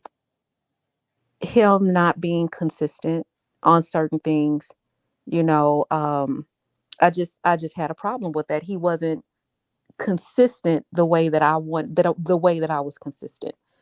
And Can I just didn't like that. can you give me some examples of that? Yes. So he has kids, and I would Okay. never try to, take the kids' place, but it was like he has kids, he's a coach, and then he also is like a personal trainer. Oh wow. And so, right. And so I just always felt like everything it would just take precedence over me. And so it's kind of like we would make plans, and then the plans would fall short because he was overwhelmed with everything else that he had going on. And so it's like I didn't sign up. That's not what I signed up for. And this would just happen repeatedly? Yeah, it would be enough for me to, so it just felt like a cat and mouse game. So it would be enough for me to just do what I do, which is go silent and not talk. And then I think he would feel like, oh, I don't know. It's like it would almost be like, oh, I'm losing her. And so then he would spring into action. Were you guys official? Like, this is my N- boyfriend? no, no. Okay. I mean, no. I wasn't dating anyone else. But I don't. to me, if that conversation is not had, you're not official as far as I'm concerned. So how often were you seeing each other? We were probably seeing each other 3 times a week. Okay, that's pretty good. Yeah. That's pretty good. So on a scale of 1 to 10, what was your attraction to him? Would that be like communication and everything else, like included, or No, physical? just pure attraction. You know what I mean? Like It was maybe like a 7 or 8. okay, just attraction. And then you're on a scale of 1 to 10. What was your trust? Uh, I'm gonna go for a wild stab in the dark, and we're gonna go ahead and say about maybe a 5. Okay, But that's that too is much. that's not because of him. It's because of my own And trust issues. Yeah, insecurity with trust issues. Yeah. okay, and then the other 1 to 10 is like connection, chemistry, good conversation. 10. We had great, like, in terms of just, he was very smart. I'm a sapiosexual, so I love smart men, and he was very smart. He was able to match my intellect, so definitely a 10 on the intellectual level. Good. And then intimacy on a scale of 1 to 10. 10. Good. Okay, so those are now you have the reasons that keep you in the game, both of you. Intimacy's high, connection's high. You have good conversation. You guys see things similarly. That's a big deal. Trust is an issue, and so you admitted that it wasn't just him. Because if I'm correct, and you're saying that he's a coach, he's a father, and I'm just going to guess that he's responsible father. Very. Sounds like okay, which is very admirable. Those are all admirable right? things. And those are. I'm with you. Like, if he's a personal trainer, he's doing a lot of things, and if he has multiple kids, he's got to make money to take care of them and stuff. So, the responsibility part of it, you can kind of understand where sometimes those things would come first. But Yeah. you're also saying, if I'm correct, that you admit that you prior to this relationship, probably, and you can correct me, based on past relationships, you do have trust issues. Yes. Okay. So did you? And to your knowledge, he never really gave you a reason to not trust him. I understand the consistent thing, but that's a different thing. No, he never. No, I will be honest. No, he never gave me a reason not to trust him. No. Yeah, because you seem pretty smart, and you would know if you're getting extra text, or you're being aloof, or those kinds of things. So the trust issues that you had are based on prior partners that cheated, or did you Yeah. all? Yes, it is. Just past experiences. Unfortunately, as women, sometimes our dad is like the first guy that we see the behavior. Absolutely. Absolutely, yeah. And so unfortunately, my dad had a pattern of behavior. He was not consistent, and I learned that very young. And so anytime I see someone that's not consistent, it does cause me to Put a not ghost, but yeah, withdraw. Yeah, withdraw. And so, but it Well, also cause because I feel like how you do one thing is how you do everything. there's some truth to that. I know that statement. I mean, it's interesting because it's probably 80% true, because some people can surprise you, Yeah. like with certain things. Like, I know that statement. I know what you mean, but it's not 100%, I think, because like I said, you got to leave room to be surprised sometimes. But can we just clarify, when you say with your dad, in what way was he not consistent? Well, he would be like, I'm coming to pick you up. And then I would get, like, my mom would, comb my hair and I would have the cutest outfit and all of that. And he would never show up. So keeping his word, Mm-hmm. and especially when it was to meet up, like for Right. dinner or something like that, or to get picked up. Okay, so that's very specific, and that actually transfers over to this man who's pretty good, but probably has had a few situations where coaching came up, kids came up, where he did the same thing. Is that what you mean? Mm-hmm. Mm-hmm. And that Yes. and that kind of triggers you in a way of feeling. Mm-hmm. What's the feeling you get from that, Rochelle? You just you feel rejected. Okay. And, you just feel like, unfortunately, when I grew up, like in my household, my mom was kind of like a pageant mom. And so she was very tough on us in terms of our physical appearance. And so, like, for me, it was always like, if I couldn't gain leverage anywhere else I do physically that I could. And so it's like you look at yourself in the mirror, you look a certain way, you present a certain way, but then you still feel like inadequate because it's like, well, why is that not enough for you to be consistent? Right. And when you say consistent, it's more based on doing what you're saying you're going to do. That's right. Being a person of your word. Okay. And you're saying that specifically for your dad and for this man that you were dating, it was more or less just not making it to dates or plans. Yeah, to Okay. what I would consider important things. And it's, you know, I don't know it because I'm very consistent. Gotcha. And I think that it's something deeper there. And of course, I've read all the books. And so to me, it's They get repetitive after a while, huh? It's like yeah, it's like he's just not that into me. And so of course, when you do the he's just not that into me, the course of action that follows is to withdraw. well, also, keep in mind that you guys had good connection, good chemistry, and this guy, he is responsible with his kids. It sounds like. I think if he's some kind of coach, he's got to be somewhere responsible. But you definitely probably feel like if you guys were seeing each other 3 times a week, that you maybe want to take it to the next level, but you can sense that you're never going to be, dare I say, number one. Right.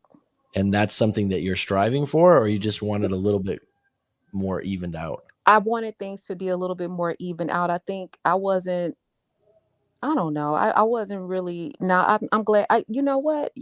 That's a good question. I never even thought about being number one because the other issue that we had is that I was really working hard on getting my YouTube channel and my brand built, and so I had a few opportunities where I was able to travel, and when Okay. I did, it was just traveling to film footage and opportunities like that.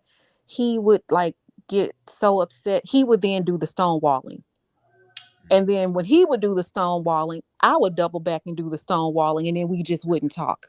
So just And so I can't sit up here and lie and say, oh, I was trying to be number one, because I do feel that now that this is my full-time career, it was going to impede on the relationship anyway. Mm. So what do you think he wanted? Did he want to keep it 3 days a week and casual I without a do. full to I, commitment? I think that he did. I think that he wanted I think he wanted to be more performative. He wanted to perform the duties of what looked like it could potentially lead to something serious without having the conversation, but knowing that he didn't really want to move forward.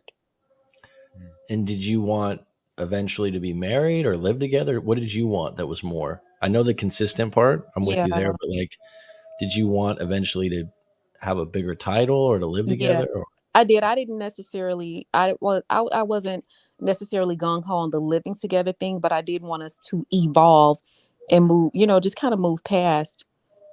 I wanted things to be solidified, I guess. did And, just move past the 3 nights a week. I mean, I don't know. Cause I mean, it now is? you're asking some tough questions that I've never really thought about. Well, that's what I do. Yep. I always tell people as a big part of it is asking good questions. It's not me telling you what to do because you know what to do. Just Yeah. asking good questions and listening and asking better ones. The other thing I wanted to ask you is, did he introduce you to his kids? No, and I was just about to say that that's not something that I was ready for. I didn't want Okay. to meet his kids because I know it's pretty serious when you start meeting the kids. And then if it wasn't serious, I would judge him if he introduced me to his kids and we were not serious, because I would be thinking, is this what you do? Because that's not a good practice, just introducing random people to your kids. Sure. So did you have that discussion where he wanted to? Yeah, but I was like, Okay. So yeah, you said you didn't want to meet his kids and he no. offered it to you. Okay. So that's a step. Yeah. Yeah. So he got rejected there a little bit, I would say. I mean, in his head, then if you didn't want to meet him, because from what you're telling me, and like I said, whenever I ask a question or I make an observation or an assumption, you can correct me. Like when people correct me, I'm like, it's okay. That's fine. We're Yeah. we're having this conversation here. But I would say that that was the next step for him. If, you say he's a coach, and I'm guessing he's a good dad Yes, overall. very. And that's what you're attracted to about him. Mhm. But I agree with you. It's a big step to meet kids. I've noticed over the years, like three times a week is a sweet spot for good intimacy, missing each other, kind of having a good back and forth. But at some point, if you're both aren't seeing other people, you saying that you don't want to meet his kids. I've talked to men before that hurts them too. He might not have showed it, but he also would have took 2 steps back, probably like, well, if you don't want to do this, unless you said, I'm just not ready for it. I don't know. Yeah, I wasn't ready for that. That's a huge step. Hmm. Because then you meet the kids, and I'm pretty likable. And then they will It's attached and all that stuff. yeah, and then they get attached, and it's like, yeah. So the other thing I'll circle back to the fire thing, Mhm. which is completely,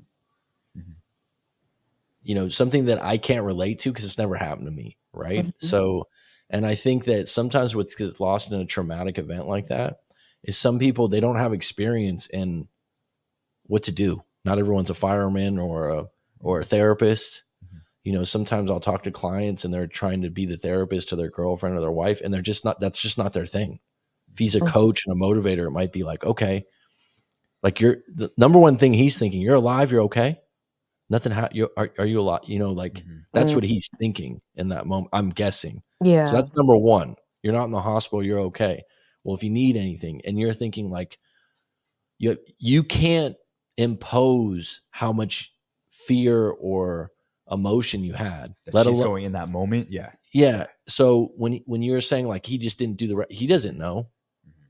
I'm not backing him up, but you know what I mean? It's like he's probably in a little bit of shock, and then he doesn't even know the whole story. But in my head, if it's a friend, family member, I'm like, are you okay? Mm-hmm. You know what I mean? Number one. Number two, if you need anything, now that might come off as like, you should show up here right now and do this and that. He doesn't know how severe it touched you, because guess what? There's some people out there that can go through a fire like that and they come out and they're laughing. Like, oh my God, like because they're just built different. They look at the world different. And for you, like with what you described about the neighbor and everything, he wouldn't know that at the time, I'm sure. did he know that part of it? Well, after the fact, right? Right, after the fact.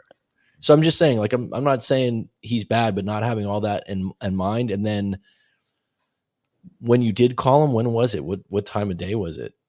Was it not at 4 a.m. the next day? It was pretty. I'm gonna be honest. Like, once I got set, because I had to move into a hotel. Once I got settled and I got to the hotel, it was very late. I probably called everyone. Maybe I think he was the last person I called, and it might have been like 7 o'clock that night. I didn't, because it was all over the news, and I was just still trying to wrap my head around everything that happened. So no, I didn't call him right away. So from that moment on, you've let go of your relationship with him? Yeah, for me, it was like, once he found out everything that happened, I had to move in a hotel. I only lived in the hotel for a month, and after that, I was able to literally rebuild everything a month later. But it was the fact that, like, I used to work in robotics engineering, and some of my coworkers found out what happened, and they didn't ask any questions. It was a phone call, and it was pretty much, "Are you okay? Where are you?" And they were coming out to help. And this is someone, he knows every single detail, everything about me, and he didn't even utter those words, even if he could not be there for me financially.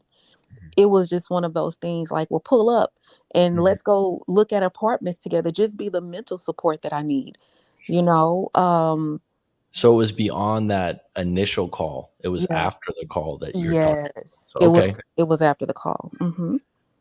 Okay. So now you're, let's see, 8 months later, right? And so you haven't dated since. And so you're attributing that to him, to the fire, or I think it's a lot of different things. I don't know. I just feel like I don't want to date anymore. I don't really want to date anymore because I don't want to date because I just feel like it's for me. I don't know why I'm attributing his reaction or non-reaction to my worth. I know that sounds crazy, but it is. I feel like it just always makes me feel like why wasn't I worth him helping? Everyone else showed up for me, and this one person that knows everything about me, because I can be a closed book a lot, and but this one person that knows a lot of things about me, more than most, wasn't even there for me. So why even try to, like, date and stuff like that is just. How did you stop talking? Like, how did it end? I'm gonna be honest. I just did this weird thing that Capricorns do. I literally woke up one morning and I was just over it, and I blocked them, and I just never talked to him again. And I know that that's not good, Mhm. but unfortunately, that's really like my mechanism of what I do to protect myself. Mhm. Okay, well, at least you know that. There's value in knowing that and being, accountable for that. So did he try to find a way to contact you after that, or you guys just didn't talk after you did that? I don't know because I never blocked him, but no, he never like you. Well, I don't. You know what? I don't know because I don't answer random numbers. I'm gonna go ahead and lean on no. I'm gonna go ahead and say no. Okay. Because no, I don't. No, he never. To me, he never reached out and tried to contact me again. I wouldn't know because again, he's been blocked. So specifically about that situation with him, what your feelings are right now are rejected, sad. What's Yeah, the rejected, rejected. That's the strongest one. And on a scale of 1 to 10, how rejected do you feel? 10. Okay. So what I'll do with you right now, actually, I haven't done it on the live stream many times, but you've heard of EFT, which is like a tapping technique. Have you heard of that? I've heard of it from you while looking at your channel. Okay. I mean, I've used it myself. I did a certification program and I've evolved with it. And it actually works really well with stuff like this because the higher your emotions are, so actually having it at a 10 is actually more effective. We'll be able to bring that down a little bit. So the goal of it is kind of counterintuitive in the sense that we want to accept that. Because ironically, rejection, we're rejecting the rejection. So, number one, to get through anything is to accept it, right? So, right now, I think just talking about the way you are right now, you're accepting some of the questions that came up and some of the different things, and now it's been 8 months. But we want to accept the fact that you felt rejected, and so let me just show you the tapping points really quick. Let me take the thing down. And this will be good because some people have been asking how this works. So these are meridian points, just like you'd have acupressure. So those points. So the number one is right here. Okay. Called a karate chop. So you can, and I'm going to go through this with you. So this isn't a test. People sometimes are like, let me write this down now. I'm going to do it with you, but I'm going to show you first. This one we start with, the karate chop. And then the next one will just be on the top of the crown of the head. And you'll be tapping here. Next one will be right here where the bone is at the edge of the eyebrow. Okay. And B can attest to this too. Actually, just doing this soothes you sometimes. Kind Just of the actual tapping yeah, itself. calms you down. Inside the eyebrow, where the other part is, right there. Underneath the eye, right at the bone, right there. And then right where the dimple is, where your nose is, but you're underneath your nose, but you can use your 3 fingers if you want. Okay. And then underneath your lower lip, right here. And then right where your like top of the collarbone is. Okay. And then it's like 6 inches or 5 inches underneath your armpit, but you can just use your whole hand and tap like this. Okay. It makes it very easy. And then we come back to this. Okay. Okay. Okay. So the first part of this is, and I'm going to help you with this, is just coming up with a statement that you agree. Even though I feel rejected by my ex, if you don't want to use his name, or even though I felt rejected by what he did, if you know who it is, I'm okay. I accept it. And I would ask you, do you feel guilt on your end? No. Okay, that was quick. Yeah. That was quick and very curt, right? It's like, Right. no. Okay, good. So you don't have to say I forgive myself. So I'm okay. I accept it. And what else would you like to put on that? So it's like, even though I still feel rejected by him. I'm okay. I accept it.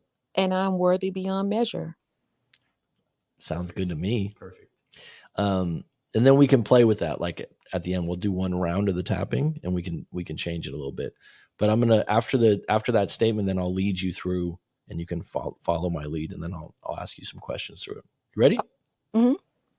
Okay. So even though Even though I still feel rejected, I still feel rejected, I'm okay.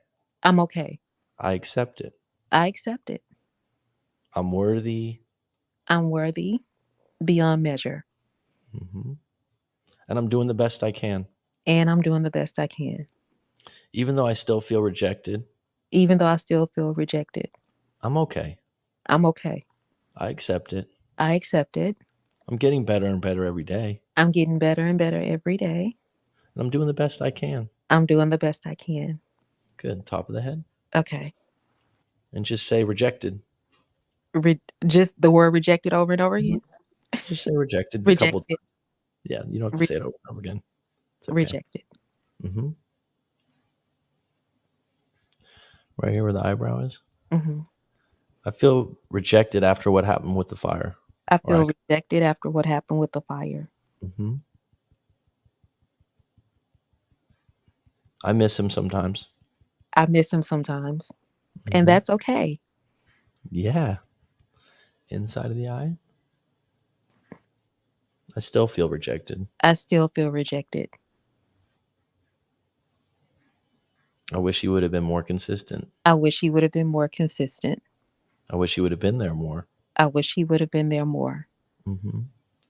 Underneath your eye. Now go ahead and say whatever comes to mind for you. This has been a revelation that perhaps the fire was more than just the burning of material things. Maybe it was a way to take away people that were truly not intended to be there. Okay. Therefore, rejection equals protection. Okay. Underneath your nose. Anything else that comes up? No, but I'm glad that I'm able to connect the dots and now truly have a better understanding of why it actually happened. Okay, underneath here. I still feel rejected sometimes. I still feel rejected sometimes. I'm sensitive when a man's not consistent sometimes. I'm sensitive when a man is not consistent sometimes.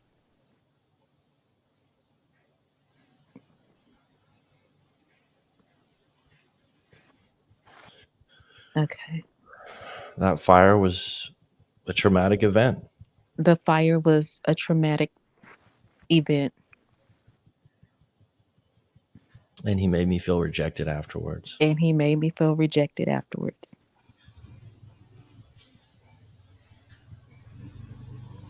Underneath your arm. Okay. Rejected. Rejected. Come back here. Mm-hmm. Even though I feel rejected. Even though I feel rejected. I'm okay. I'm okay. I accept it. I accept it. I'm doing the best I can. I'm doing the best I can. I'm getting better and better. I'm getting better and better. And I'm worthy. And I'm worthy beyond measure. Good.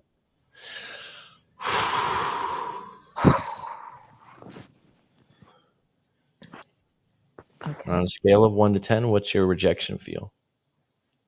I feel empowered, so I'm going to go ahead and go with a number 2, please. Excellent. Ooh, I like that. That helps, doesn't it? It does. I feel empowered because I think that really took me out of the moment of feeling like Exactly. it just completely took away my thoughts of the whole situation. Like it wasn't even about the fire and the things that could be replaced. Maybe it was just in order for me to emerge and do the great things that I've done, that person needed to be removed, you know? And it's not about rejection because I truly elevated after everything happened. Mm. I You got did. more focused on your YouTube channel and some I did. work and stuff. Yeah. I became partner.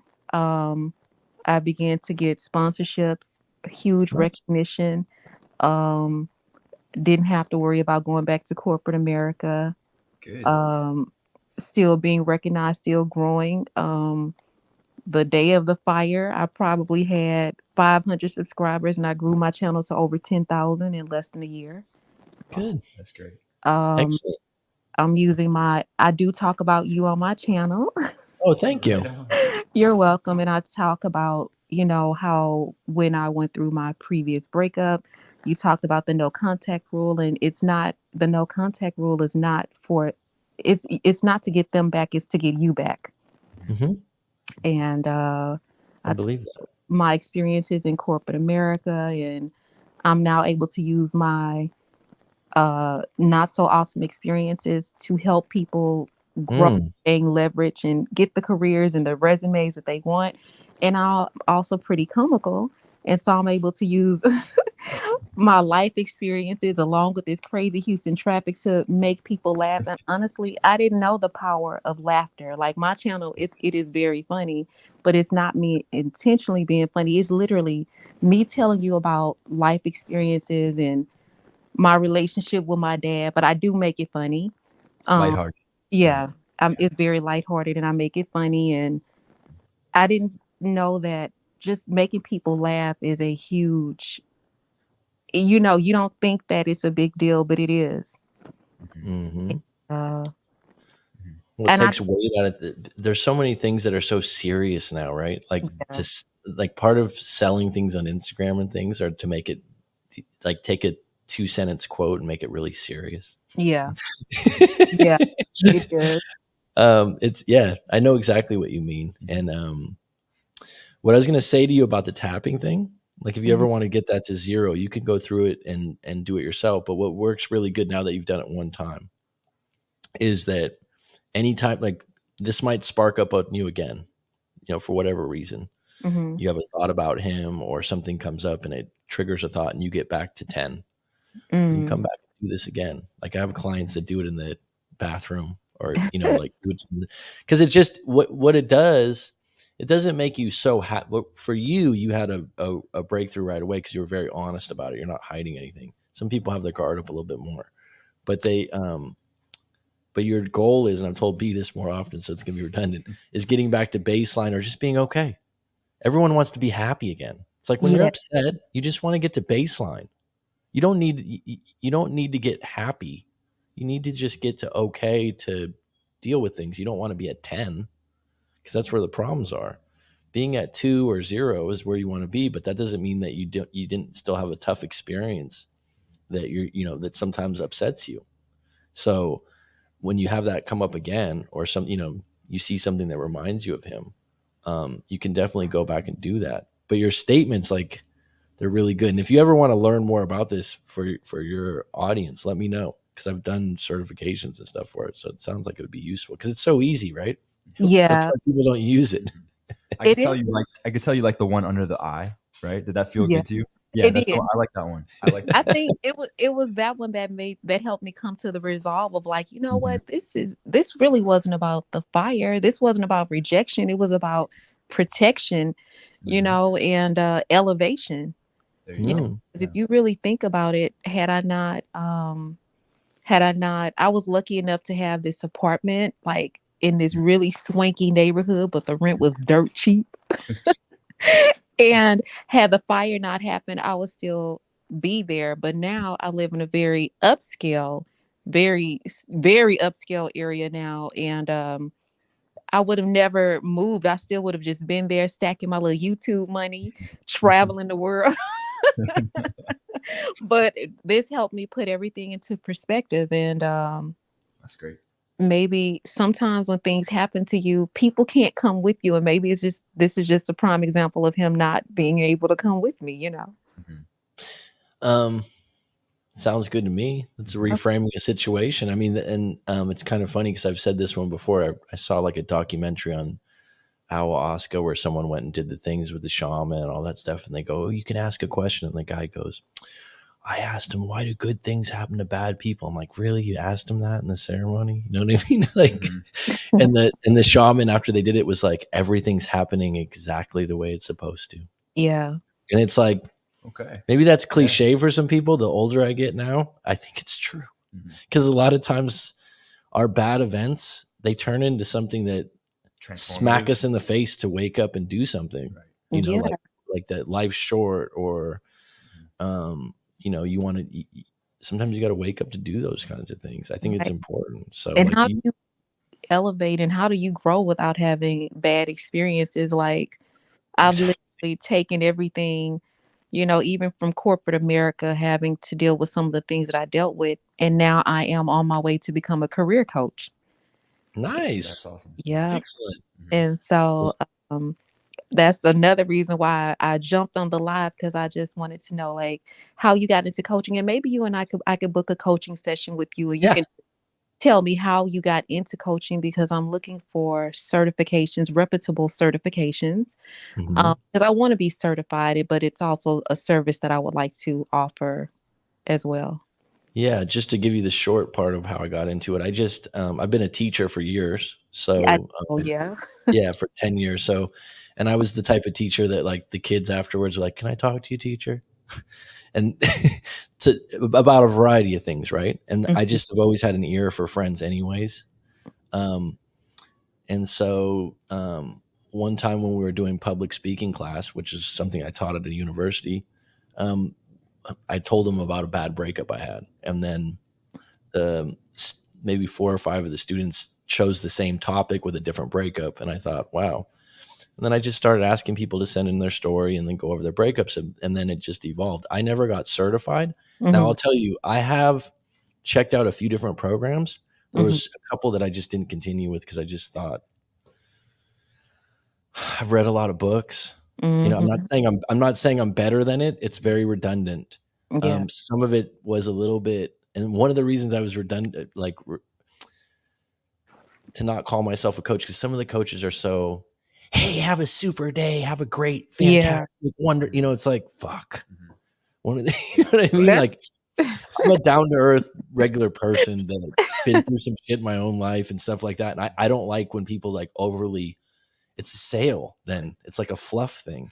yeah, it is. So, so to me, I've been in a couple that were like that, Mhm, and it just felt online. It was like, do this, this, and this, and we'll give you the cert. But I felt like I knew a lot of it, so um, I got a lot of my experience from being a teacher, but also um, just having people send in their stories and talking to them regularly, and just being an avid reader of self improvement, psychology, YouTube videos. Like I watch a lot of that mhm. stuff. And like I said, there's only so much you can learn from it, though. You know what I mean? You get to a certain level with like self improvement. You're like, yeah, I heard this story before, this Yeah, thing. but the best story you had is when you used to work at that store and you used to be late, and you liked the job, but I think you told a story you would be late and your manager was really, really nice, and I think he was just fed up with you, and he came And what happened? Which one is it? he came out and he was just like, you know, I'm done, and he was pretty much like done, and I think he let you go, and you were devastated because I think you're just kind of saying you expected to have another chance, and he was like, no, like That was when I worked at when I was 16 or 17. I worked at Long's Drug. I don't even think they have Long's anymore. It's like Probably got bought CVS out now. or something. Yeah. Yeah, and I worked in the photo lab when I always had a side job in high school, and I think that's the one you're talking about. I'm pretty yeah. sure, yeah. And it was yeah, and I was just like, me? Like really? You're gonna fire me? Yeah, it's like in lessons like that, you know. Like I'd also say it sounds like I have a lot of life experience. I've worked a few different jobs, so I think it's better because I've talked to a lot of clients that come to me for a breakup, and now what's evolved, a lot of them come back to me just to talk about other problems. So that's why I went and got my hypnotherapy certification, because I believe that's a really good way to go about it. It's basically relaxing people, and I can go into that later if you want to talk about it another time. But the EFT, those are the two things I think really help. But just having life experience and being able to ask good questions and things like that are good. Some of these coaching certifications, though, like I said, they're for the masses, But if you've never done it before, but I certainly would, like EFT, what we just did. I have a certification that I've done before. One time I've taught it. That's one that's worth it because it works really well. The reason why a lot of therapists don't like it, it almost works too fast.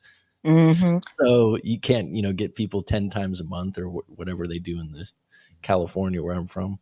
But it's really nice built when you build relationships and have people come back. Yeah. Like in your and I think personally, and I'm biased about this, I think because I didn't get a PhD or a master's degree, I don't follow a textbook.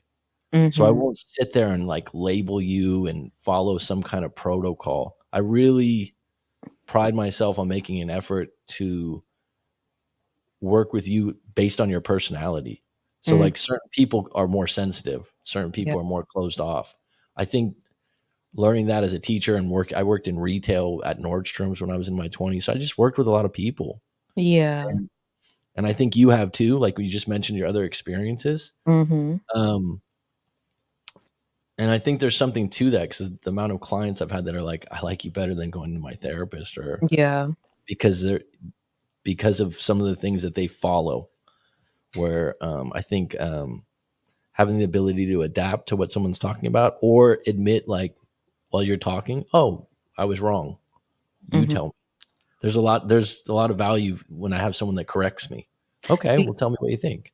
Do you think that the EFT, do you think that technique would work on, because I have a lot of subscribers that are literally stuck in their career, and because they're stuck, or they feel stuck, they don't have the confidence and the things that you really need to get out there. Do you think that is a good strategy to help them gain some confidence? Because your resume can look like Bill Gates, but if you don't have the confidence when you show up on the interview, it's not really going to matter. That's a great question. I would say that one thing that I've realized in the 2 certifications I did with EFT and the hypnotherapy taught me a lot.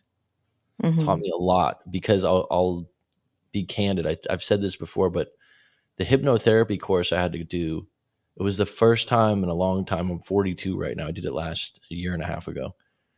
But you have to be, the course I was in, you have to be the client, the hypnotee, and you have to come up with your own shit. Oh. Okay. So people have asked me this before that are friends or women that I've dated, like, what do you do with your own stuff? I'm like, I have problems too. You know what I mean? It's like, I'm not bulletproof, and you have to ask yourself, hey, coach, what are you going to do here? But when I was in that thing, and we had about 12 people in the course, and everyone's got to be a little vulnerable, right? Like about some things. And there were some people in the course that had some really rough stuff. I've always been really good at being able to be neutral, where you think therapy would be better when you show pity, but actually it's better to be neutral to stable, and they call it holding space, right? Where some people can be like, oh, I'm going to do this and I'm going to feel sorry for you. But so when I went into it, I didn't realize there was I call them gatekeepers now. Those are the people those are the little gatekeepers in your body that are keeping score and going back to when your dad wasn't consistent. And that's your gatekeeper right now, Rochelle, where you're like, you got a lot of good stuff going on, but just the fact that you're being aware of that, it's still there and it's affecting you. Now, it's probably always going to be there, but we could make it a little bit better in the sense that now that you know it's there, maybe take the air out of the balloon and make you, if that situation comes up again, where you're dating a man and you feel like it's an extreme issue for you, what it'll do when you do EFT or hypnotherapy, and we make you aware of that, and maybe do a whole tapping session just on that situation, or it could regress you back to when you were waiting for your dad. Yeah. And you could talk to that little kid. Oh, and that's really powerful. It's Mhm. actually really powerful.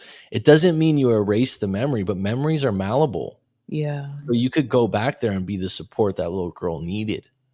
And then when you're in that situation, it just doesn't bubble up the same way it does now, if that Mhm. makes sense. Yes, it does.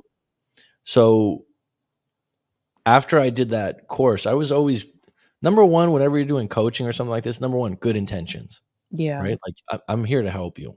That's why I always tell people, if you booked a session with me, I'll give you your money back if you felt like I wasn't useful and helpful, because Mm. it's always my intention. Yeah. But those kinds of things, when you get deeper and you do them on yourself and it works and it helps, it takes time to integrate also. That's Yeah. the thing about EFT or hypnotherapy. It's like 6 months later, you're like, why am I not doing those things I used to do? And you can't figure it out. Mhm. That's really good, because the talking part is good, Mhm. but it doesn't get below the surface. Yeah. So the EFT is a good step. It can do the gatekeeper thing, and the hypnotherapy is kind of a next step. So they go together well. But the EFT is a great, great tool. And if you want to do something together with your audience, I'd be happy to do that. So definitely email me, because I like to spread it because it's such an easy modality. Okay, yeah, I would like to do that because my audience, it's mostly women, which is actually good. But that's partially the reason why I'm successful on here, because women pay money to make things happen. But anyway, so I think that they would be very open and receptive to something like that. Um, Well, you just have to see I mean, for me, if you mhm, ask me, well, why did you pick hypnotherapy? Because it worked for me. It's yeah. like I've always said, who believes in ghosts? People that have seen them. People have had experiences, right? So it's the same thing. We have to feel it ourselves to believe it. And so if you have that shift through that, but what I'll do with you, I'll put my email down there. Email me and we'll get in contact, Okay. and we'll have a deep dive on this stuff, and then I'll introduce you to both EFT and the hypnotherapy, and we'll get a little deeper on that. And then if you want to do something together with your group, we can do that. Oh, But EFTs, like what we just did, you went from 10 to 2 yeah. and Yeah. you reshaped it. So Yeah. um, there's something In a few minutes. there. And like I said, some of the if you research EFT, Mhm. there's like 10 different modalities that just change the name. So Oh. Oh. the tapping cure, Tony Robbins calls it something else. There's some guy named and they've kind of rewired it. But the basics of what we just did is what it is. Yeah, And some and it's very helpful because it's also, I don't think I've ever thought about this. A lot of times we don't realize that the things that people do to us have nothing to do with us. They have their own stuff. That's a great point that I've come to realize that's probably the interpretation that you're taking is the culmination of your life experiences. And then what you don't realize is that jerk you work with, you Mhm. don't know how bad they had it. If you Mm. knew like when I coach someone and they tell me, oh, my first boyfriend beat me up at Subway in New York and Oh. and you're like, you'd never know that. And now she's got a chip on her shoulder at 32 and she's swearing at her, you know what I mean? But like when you Mhm. put the whole thing together, like Yeah. we're a culmination of these life experiences. Everyone would have more compassion, Yeah. right? It's just no one shares all that stuff. But that once that stuff comes up, you realize um, that we all have our own stuff, but we also all put our own weight on it, right? When you Mhm. start to look at it again, I have one EFT process. I'll do it with you. I think you'd like that one. It's basically like a life review. So you'd go 0 to 5, and I'd Mhm. basically go, so 0 to 5, does anything come up, Rochelle, like that was bad, it was a bad moment? And you might say, I don't have anything for 0 to 5. And you go, okay, just give it a minute. And then you go, I don't know if I was 4 or 5, but I remember I dropped my ice cream and my mom smacked my mouth. Like Mhm. something like that. Okay. Mhm. And you're like, it's not really a big deal, but I don't know. It just came up. All right, I'll write it down. Anything else? And then someone might go, oh, I remember my babysitter yelled at me for something. I don't know why that's coming up, but it came up. And you go, okay, anything else? And they're like, no. And then you go 5 to 10. It's like, oh, I remember I had this bully. Or it could be really petty things too. Like, something that would be petty to me, like one guy, a big thing was his mom left him at kindergarten the first day, and he Mhm. remembers just screaming and crying that his mom left, and like that's why he feels abandoned and all this stuff. So we went back to that moment, and I took him to the kindergarten class, and it was when you do this, it's not like you think that I'm going to be like doing some kind of pseudo correct words. It's like, all right, let's go back to kindergarten. You're there. I'm there. And Mhm. it's like, I just ask a few questions, and he's like, I can smell the graham crackers. Right? And he's like, the chalkboard, and he's describing the whole scene. And he's like, oh, mom's leaving. I'm crying. And this beautiful thing happened. So I asked him the next thing. And I said, so let's go ahead and welcome in your higher self, and let's go ahead and welcome in you at your age now. I'm not going to say his name. And he goes, okay. And I go, what would you tell that little boy right now? And he goes, it's going to be all right. Manny's here. Alejandro's here. Da, da, da. He's like, starts naming all the kids' names that were his friends. And he's like reorienting the memory. Wow. And it was pretty cool. And all I'm doing is just holding space. I'm just there supporting him, when there's a spot, but then he comes up with the own things. It was like an hour. He cried and stuff. And afterwards, he just loosened up that abandonment issue because it was very attached to that moment. It was Mhm. very attached to that moment that was so traumatic. But then he just explained it to himself. I did another one with a guy that was adopted, and he Mhm. always wants to come on the show, actually. I haven't seen him in a while. And his was, he remembered when he was 2 or 3 years old that he was dropped off at this house Mhm. for adoption. And it was like, I felt it. And he just went through this moment where he remembered the toy he had. He remembered his mom leaving. He remembered being like so uncomfortable, and he just talked through it. Because hypnotherapy is not just like programming. You can talk. And in the end, he went back there and told the kid, it's going to be all right. The parents are going to be like this. They're tough on you sometimes. They don't always listen, but that's just how they are, bud. He was coming to a realization about, even though his adopted parents weren't the best, Mhm. they were a little bit verbally abusive and stuff like that. But he was telling that kid, it's okay. You're going to be all right. And he Wow. just had this epiphany moment. Do you find that like a lot of people want you to like you end up actually being their therapist, or do you try to? I've evolved that way. So I Yeah. started out just taking, people's stories and then talking about my stories. And so that's where I'm at right now. I actually just am moving into an office for the first time in Phuket, where I'm going to actually advertise for hypnotherapy. Wow. So I think the thing is once you've done this for 5 years as a coach, it's kind of hard to push it there Mhm. because people know you in the typecasting thing.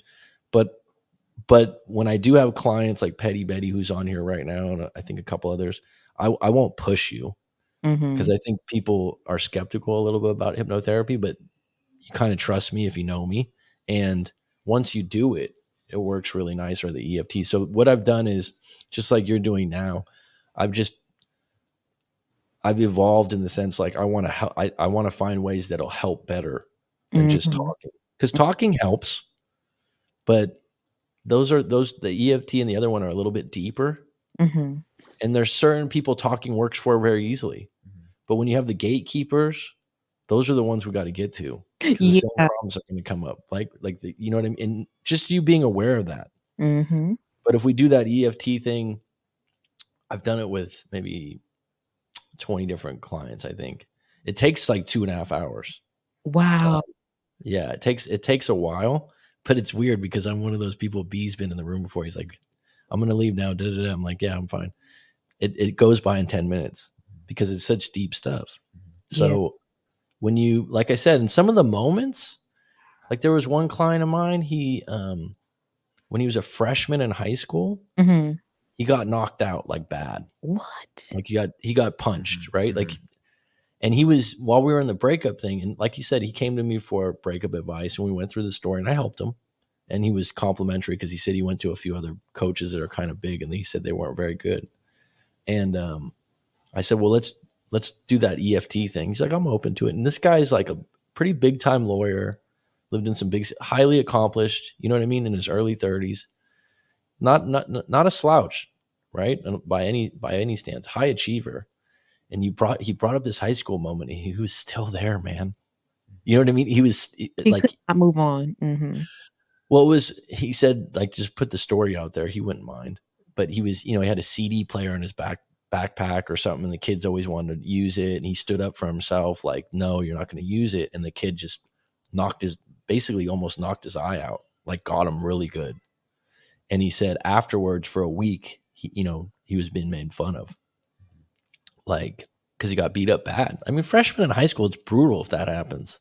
High school right? can be that way. Yeah, I wasn't bullied or anything like that or had a situation like that, but that's traumatic, Yeah, right? it is. But the ironic thing is, like, he took up boxing.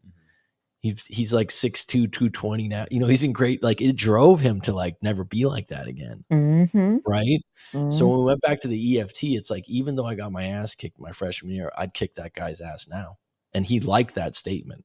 Like, it helped him even that out in his head, because he had this chip on his shoulder that, like, everyone knew that about him, like that he was not enough, or what I'm saying? Yeah.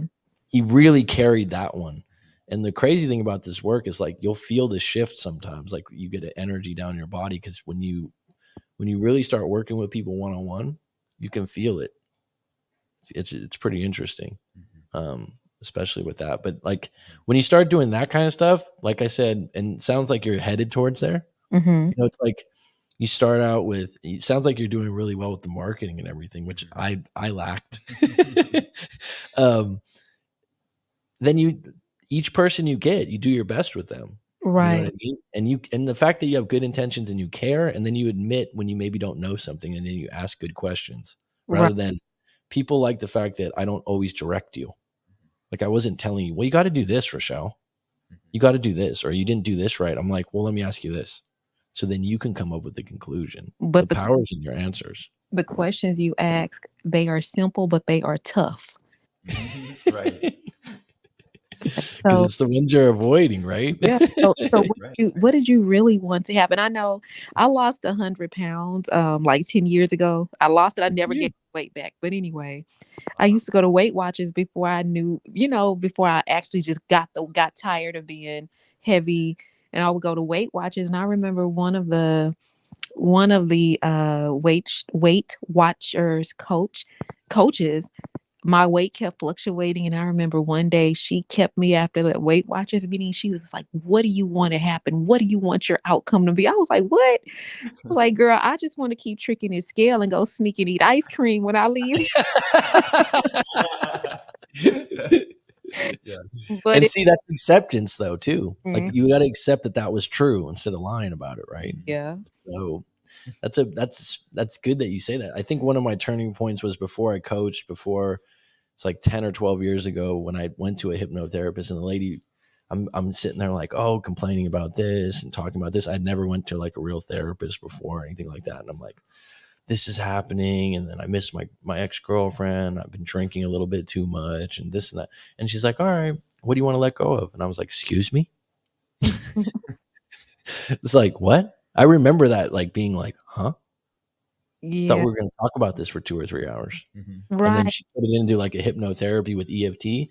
And it didn't, like, don't get me wrong, I wasn't sitting there, walking on water afterwards and cured.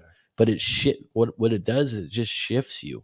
Like, now you're in a new destination, and then maybe 6 months, a year down the road, and you're like, one of the things we did in the hypnotherapy, she's like, well, where do you want me to take you? I can take you to a place.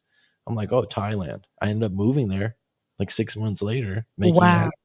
So, I mean, those kinds of things, like I said, it doesn't happen like that. Yeah. But we just shift our mind a little in a different direction. Like, hopefully today you shifted it a little bit. I did. Like coming up with your reason. Do you ever tell your clients, because it's this is so crazy that this is happening, because I'm dropping a blog in the morning, and one of the things I kind of started the blog off with was letting people know, like, it's okay if you miss your ex, that's fine, but it's also no reason for you to go back. And I think sometimes people think because they miss someone, that's a reason to go back, and it's not. It's just sometimes you have to give yourself permission to miss someone so you can move forward. Absolutely. That's And a I great way to mean, put it. Yeah. absolutely. I think that what you have to come back to is when you go to the problems, and that's the base of it, right? There's problems. There's 2 or 3 problems. And that's why I always mention, like, my go-to example is alcoholism, because it's so common, right? Yeah. Everyone has one in their family, or someone knows someone close, or what have you, or someone's battled themselves. But that's a problem that we can address. But Mhm. even if you break up with a girlfriend or boyfriend or husband or wife because of that, they can't do it in a day. Number one, that would be bullshit. Mhm. Number two, it's gonna, maybe 6 months down the road, they do the rehab, or they do some things. And then maybe you're like, okay, that's the problem that needed to be fixed. We can maybe get back together. We can maybe fix this. But a lot of times the problems are more nuanced, and you're not being honest about what they were. You know Mhm. what I mean? So, like, if the problems can't be fixed, the missing doesn't matter, because the problem's going to happen again. And we all miss our ex for intimacy. Everyone has needs in that department, especially if you had great intimacy and you guys were attracted to each other. That's tough. It's Mhm. hard. Someone doesn't want to admit that, because it's like, oh no, it's like for women and men, right? So when you miss them, like you said, it's okay. But if you can bring yourself back to the problems, and you're like, are those fixable? Is there something where we can meet each other halfway, or I can give in? Because when people ask me, like, how do people stay together longer? Usually one person gives in more. Yeah. It's never like 100% fair relationship. There might be some out there, but someone's taking a little bit more crap. Someone's Mhm. giving in a little bit more. And And it's so and it's people are less likely to take shit now. yeah. Oh, you said a word. They are. They are. I had met a guy a couple of days ago when I went to the mall, and I had a conversation with him, and he was like, "What do you think is more challenging about dating?" And I was like, just trying to get past the representative, and also like sometimes just trying to figure out a person's true intent. And he was like, well, my issue is like I have a smart mouth, and and he just was like rambling on. And it's like the minute he said that, I knew I would never talk to him again, because I was like, oh no, like you just told me everything that I'm not. Yeah. Right. I was like, You're like, you had go. me at smart mouth. I'm done. Yeah, he was like, See I ya. have a smart mouth, and I'm not about to let anyone play games with me. And I'm like, come heal and come whole. And we know that he was neither. So I was like, yeah, let me go. At least you know what you're looking for. Right. That's the other thing I always tell people. It's like, when you get older, just start filtering better. Be picky. Know what you're looking for. A lot of us, when we're in our 20s, especially men, it's like fee, fi, fo. She's pretty, she's cute, or she's available and she likes me. And then you see what happens. It's And like that's you think you have a type, but actually it might have just been someone you worked with and it was your first girlfriend. mm-hmm. Do you know what I mean? But really, when you get older and you're like, actually, like you said, I want someone that's intelligent, Yeah. or I want someone that is into psychology or something like that. Like, you're not going to just opportunistically meet someone like that in Starbucks. Like, you would probably be more apt to meet people like that in forums or groups, or, you know what I mean? So you have to look at it, the demographics of it differently, where people complain, well, I'm not meeting anyone on the dating app. Dating apps aren't all bad, but it's just different, Yeah, right? it It's is. it's It's it's definitely it's different, and people complain about them a lot. I It blame takes pandemic. it Yeah. takes Yeah. more work. Yeah. I think Mhm. it takes a lot of work, and I always equate it to, like, sifting through a river for gold, right? Like, you're going to go through all these rocks and pebbles, and it's a lot of tedious thing if you're looking for a partner, right? Yeah. I've had a client before that lived in New York, and he just said, he came on the live stream one time before. He wasn't we didn't do a live coaching, but I think he had sent his story, and he's like, oh, you're great, man. It's been like 4 years, but I just want to say, thank you for your help. And he goes, what I do for dating apps? He goes, it took me 2 years. I was like, wow.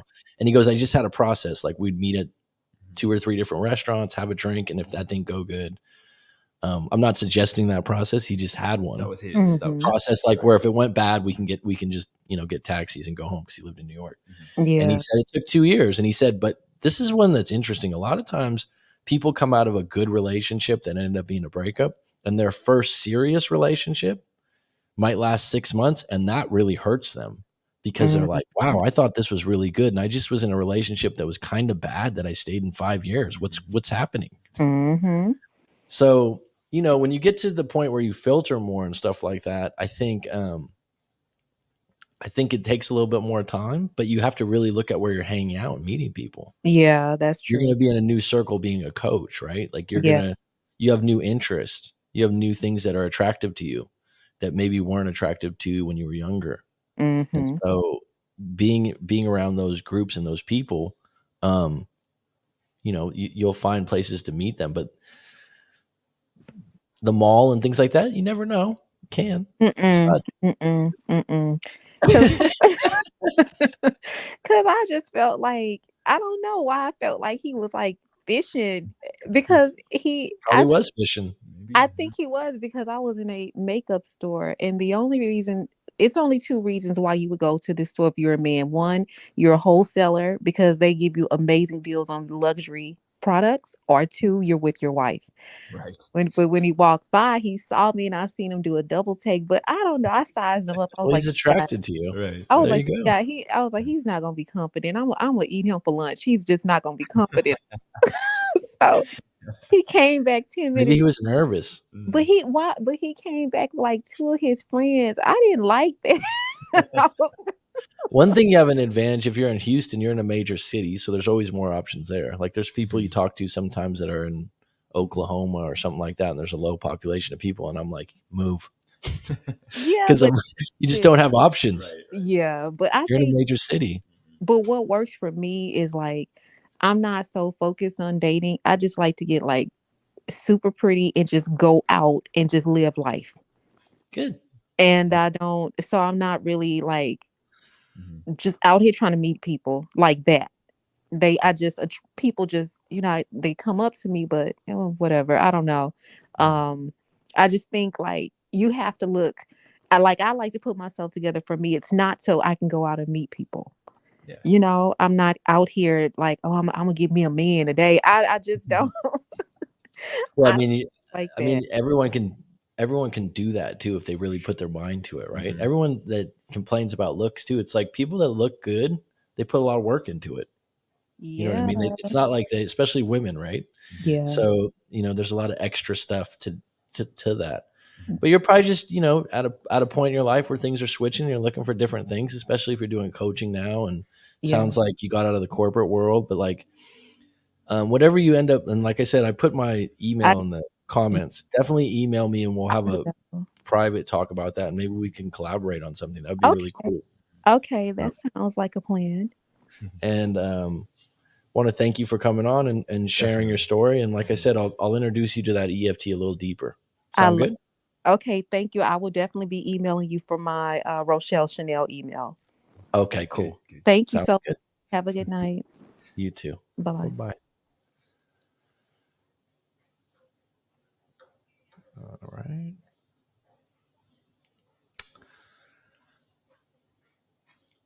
Everyone who's still on, go check out her channel. She's great. That's good. Yeah, thank you for sharing. We'll definitely collab. That's someone that I'd like to work with. And I remember you, Rochelle, in the comments before and stuff like that from live streams. So that's kind of cool that you popped your head in the door and asked for some help and came to some clarity. And some people finally saw that like a technique with the tapping. Actually, B was doing the tapping with us. Oh yeah, I was doing it. Tapping as a group works.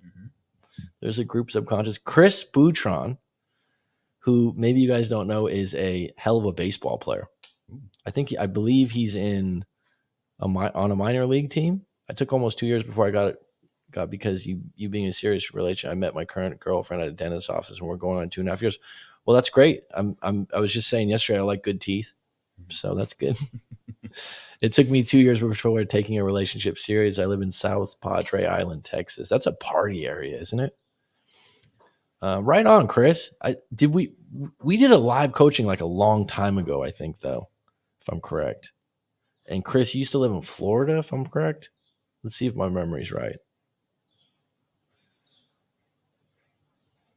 I see my way my mom treats my dad, and that's the same characters I look for. Both of my parents work 50 plus hours a week, but how they still talk to each other and have time is important. That's beautiful, man. A lot of people don't have that. Don't take that for granted. Don't take that for granted if your parents are still together and they treat each other well. Sam Luan, I love this woman. She had a really nice voice. Yeah, she did. Mm-hmm. She's strong in her words, and that's really good that we got to do one of those EFT yeah, just to show you how simple it is. But then you do kind of have to. You guys will notice if I ever do hypnotherapy on or EFT, it's like a different character. It's like a friend of mine that's done hypnotherapy with me multiple times. He's like, "How do you do that voice? Like, what are you doing?" It's just like if someone could sing, and you didn't expect. Side. Yeah. Side, yeah.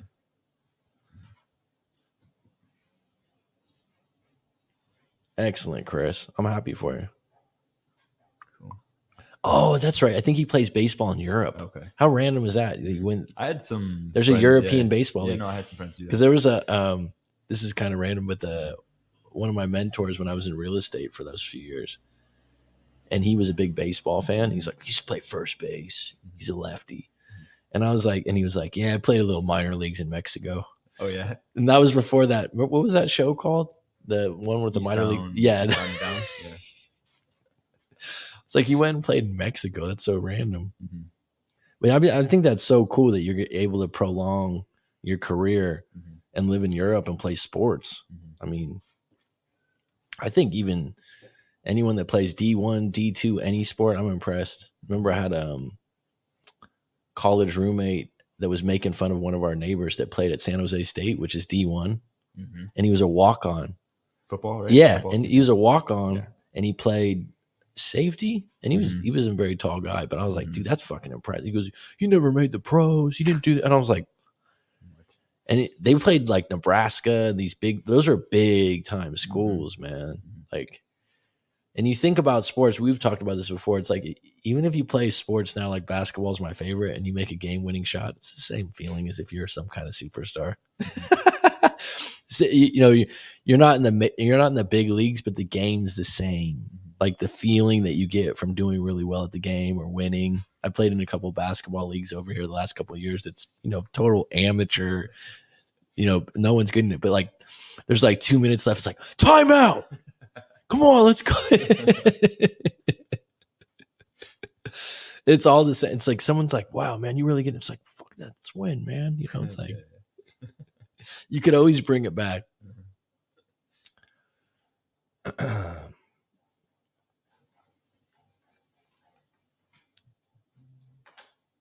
Sam, you like the EFT? If you ever want to try it, like I said, I'll do a video on that process. I didn't do that with you, huh? Be the life thing. No, I don't think so. B was like, dude, I don't have a life that bad. It's all right. It's amazing that when you go through 0 to 5, 5 to 10, and the things that come up, like one kid, he comes on the live stream sometimes. I won't say who he is, but one of his was, when I was 16, my mom just punched me in the face. Just punched me. I go, what did you do? Because I could tell he was a smart ass, and he told me he would swear at his mom sometimes. I'm not telling you that you deserve to get punched by your mom, but I don't know. What did you do? Right. Aren't you curious? Right, what did you do or say? And he was just still shocked by that. I couldn't believe that, But I did say this, or I did do that. And it's not necessarily to say, completely forget, forgive your mom, but just like let it go a little bit. Maybe you were a little jerk and your mom's out of control, whatever, but people make mistakes. And I think what's attached to that is like, the severe level of someone being an abusive parent to like a parent losing their cool and smacking their kid. We were just talking about this earlier. People can't publicly condone that. And I'm not condoning it either, but I can understand it. Whereas if it's like repeated, then no, it's different, right? Yeah. Like I listened to our video we made about 20 times, and it finally clicked to keep on pursuing my baseball career professionally, internally, and focused on myself and everything. Fuck yeah, man. Cool, man. That's a great story. I'm happy to hear that, Chris. Mhm.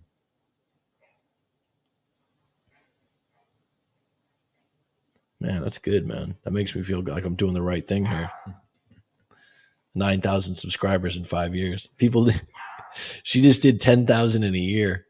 Come on, you're slacking, man. That's one of the big things I'll get from clients sometimes. Like, why do you always have these low views? I'm like, I'm not a very good marketer, I think. I haven't gone all out. So good on you, Rochelle. No, her personality's Yeah. bubbly. It's great. I'm sure she's gonna just grow. Oh, no worries, Chris. I mean, anytime you want to, if you're ever going through a slump and you want to try some hypnotherapy for baseball, I've done stuff with people for sports. So if you want to do some visualization or set some goals, like this year, I'm going to hit 350. All good, bud. Good to hear from you. Does anyone else want to ask any questions about a situation, relationship? I don't know if I have the juice for another call. I do have a little bit of time. I don't have anyone booked this afternoon. Oh, you are? Chris, if you want to book it, that's something I didn't do before that I'm very good at. So I can confidently say that I've helped people do some pretty cool things with manifestation, and it's not like it's just guiding you through it. But if you want to use that for something like baseball, I think it would. A lot of athletes use it actually. So we've talked about that before.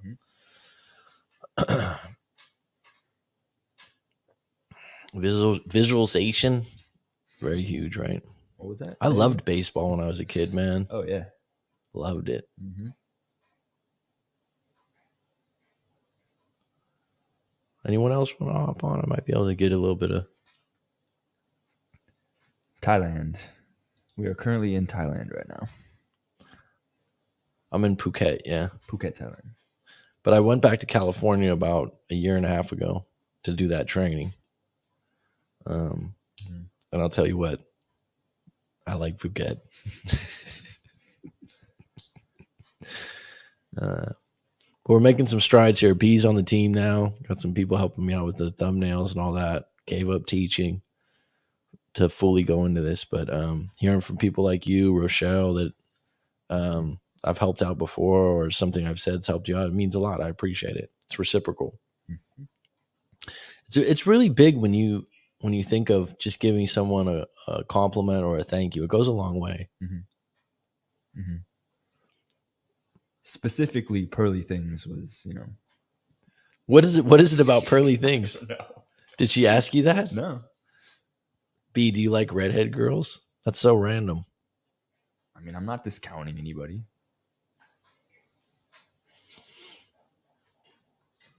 I think it has to be from when we had Pearly Things before. I think she's saying that she has red hair now. No. Probably strawberry okay. blonde or one of those. Yeah. It's interesting because people from the UK call them gingers. Did you? Yeah, like we don't really call red. Because when I think like a real redhead would be like Annie, pale skin. But like it's not necessarily true unless if you're dyeing your hair, I suppose. See? Told you. Go for it. Little Cyndi Lauper.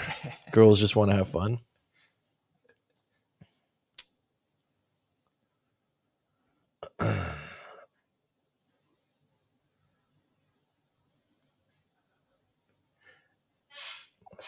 I never said 8. I don't know what you're talking about. About what? Eduardo, I don't know.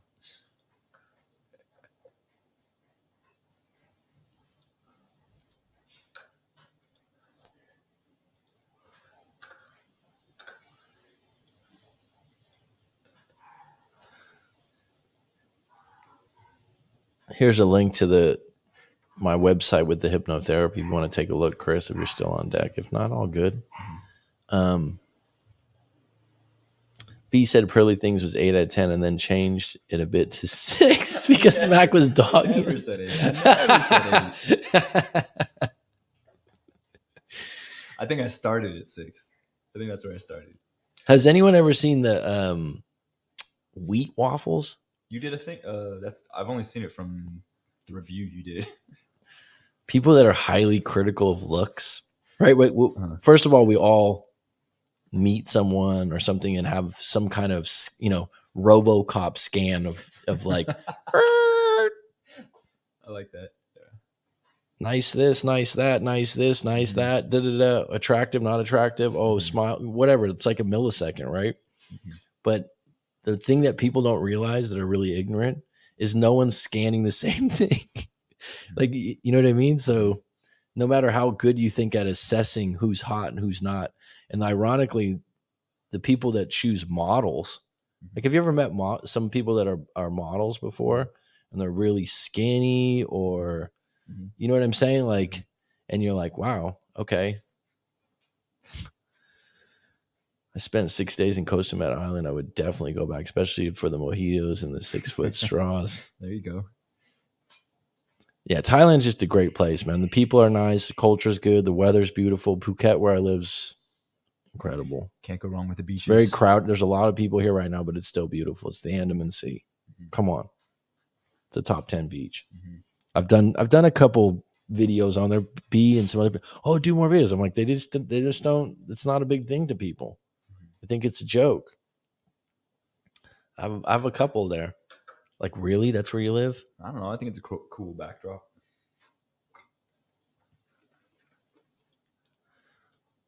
All right, screw it. We're just gonna start setting it. I think you're thinking like, yeah, why don't you set it up, Mac? I'll come with you. Yeah. Grab a beach head on the beach. See how much the rent is, and I'll join you. We'll have pina coladas, virgins, Mojitos. A virgin pina colada. I don't even think they call them that anymore. Did you know that? What? It's mocktails now, right? Oh yeah, I've heard that. When I was a kid, it's like it's a virgin. I don't know if I've seen an Asian ginger. So I have an Asian ginger. And this is. I'm being serious because I know I joke around once in a while, not often, but a little bit. Okay. At the university I taught at here in Thailand, there was an albino. Oh wow. Okay. And I think he had reddish hair. He was albino though. He had white eyelashes. So Petty Betty, you got to do it. And the ironic thing is pale skin is so sought after here. He was looked up. It was like, you know what I mean?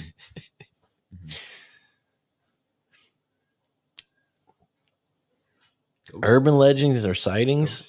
Yeah. There definitely is. I think I'm not really. No, I think Thai culture has a lot of that. Oh yeah, no, absolutely. I've been told them. I mean, I'm not too deep into them. I'm open to stuff, right? I've been to a few Buddhist temples in my time I like the Buddhist way. I like going to temple. How many ghost dramas? Or Watts. Excuse me. I like to use the word Wat rather than temple. I just don't like that word that much. I don't have an urban legend on deck in my head. No. I think there definitely is. It's just woven into culture here.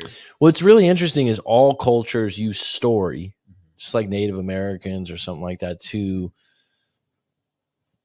give you rules or reasons to follow things. Guidelines. Yeah. Right? So, I mean, to me, if I I guess the biggest one here is Heroin's Monument. There was 2 women that like saved the island during a war, and they look like men, the way they're dressed, and they have a statue of them called 2 Sisters. It's a pretty big deal. I didn't really tell the story very well there. No, you didn't. You didn't do it justice. 2.5 hours straight. That's pretty good. But I think like an urban legend is like some kind of a ghost or something. That'd be a ghost story, not an urban legend. You should have seen his face when I said that. But it's not. It's not a historical event. Is what I'm saying. Like an urban legend is something that's like, what happened? You know, it's not like a war story. Have you seen a bear when you hike? I've seen a wild pig once, like a wild boar. That's probably the biggest thing I saw. Where I'm at, there's a wild pig. Yeah, one time. Okay. I've seen monitor lizards, which are like Komodo dragons. Those are very common here. I mean, it's not a Komodo dragon, but it's very similar. Yeah. I guess it's smaller than a Komodo, huh? I think they're pretty big. They're pretty big though, the ones here. Yeah, they are pretty big. They are. They're big creatures. They're They don't attack, They're though. mean looking though. They don't attack. I've seen Mhm. cobras here. Mhm. Take care, Chris. See you, Chris. Keep in touch. I'd love to do a session with you. You want to do that sometime, bud? Especially for sports. Keep it in mind, bud. Rightmac.com. Otherwise, keep being you, bud. Good to check in. Brian Union, I hope you're doing well, bud. Wow, we kept 16 on deck here. Not one super chat, huh? I guess super chat's out now. It's one of those things people just don't do it anymore. It's like, hey man, you know what? If you're gonna do 2.5 hours, do it for just the pure The talking. love of the game, man. From 2018. I look a little different then. It's 5 years, huh? Yeah. I could do that. Mhm. It's funny because a client of mine now that's actually a regular client. There's a couple people that I talk to Mhm. bi-weekly. And he was like, yeah, when I first watched some of your videos, you just didn't look that confident. I said, okay. Probably there's 1,000 videos on there. Right. I just didn't, I didn't, I wasn't very big on production. You just put it out there. Just like, I'm going to put it out there. Thanks for appreciating that, Eduardo.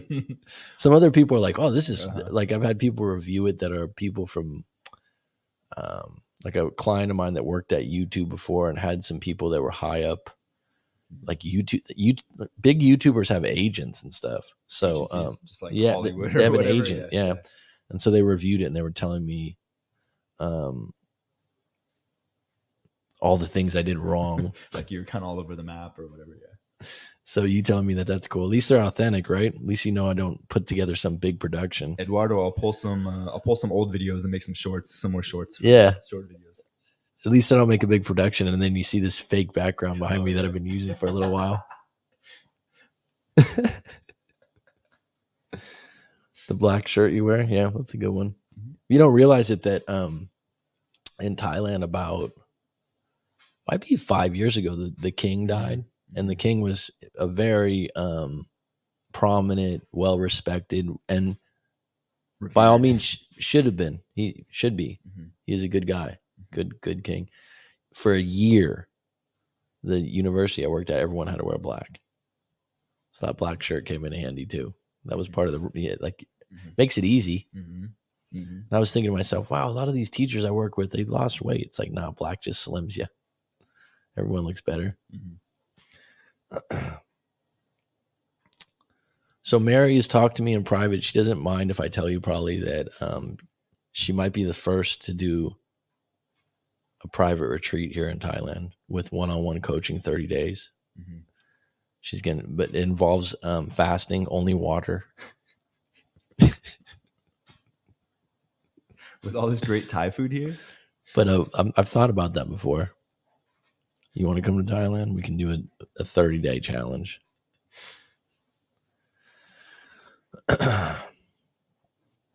All right, folks, I got to go get some food. It's been good. It's been grand. Thank you kindly, Sam Lujan, Petty Betty, Eduardo Martinez, Brian Union, Chris, Rob IS. Mm-hmm. Yeah. Water only fats. Yeah, orange makes you look skinny. I am skinny sometimes. Take care. See you guys.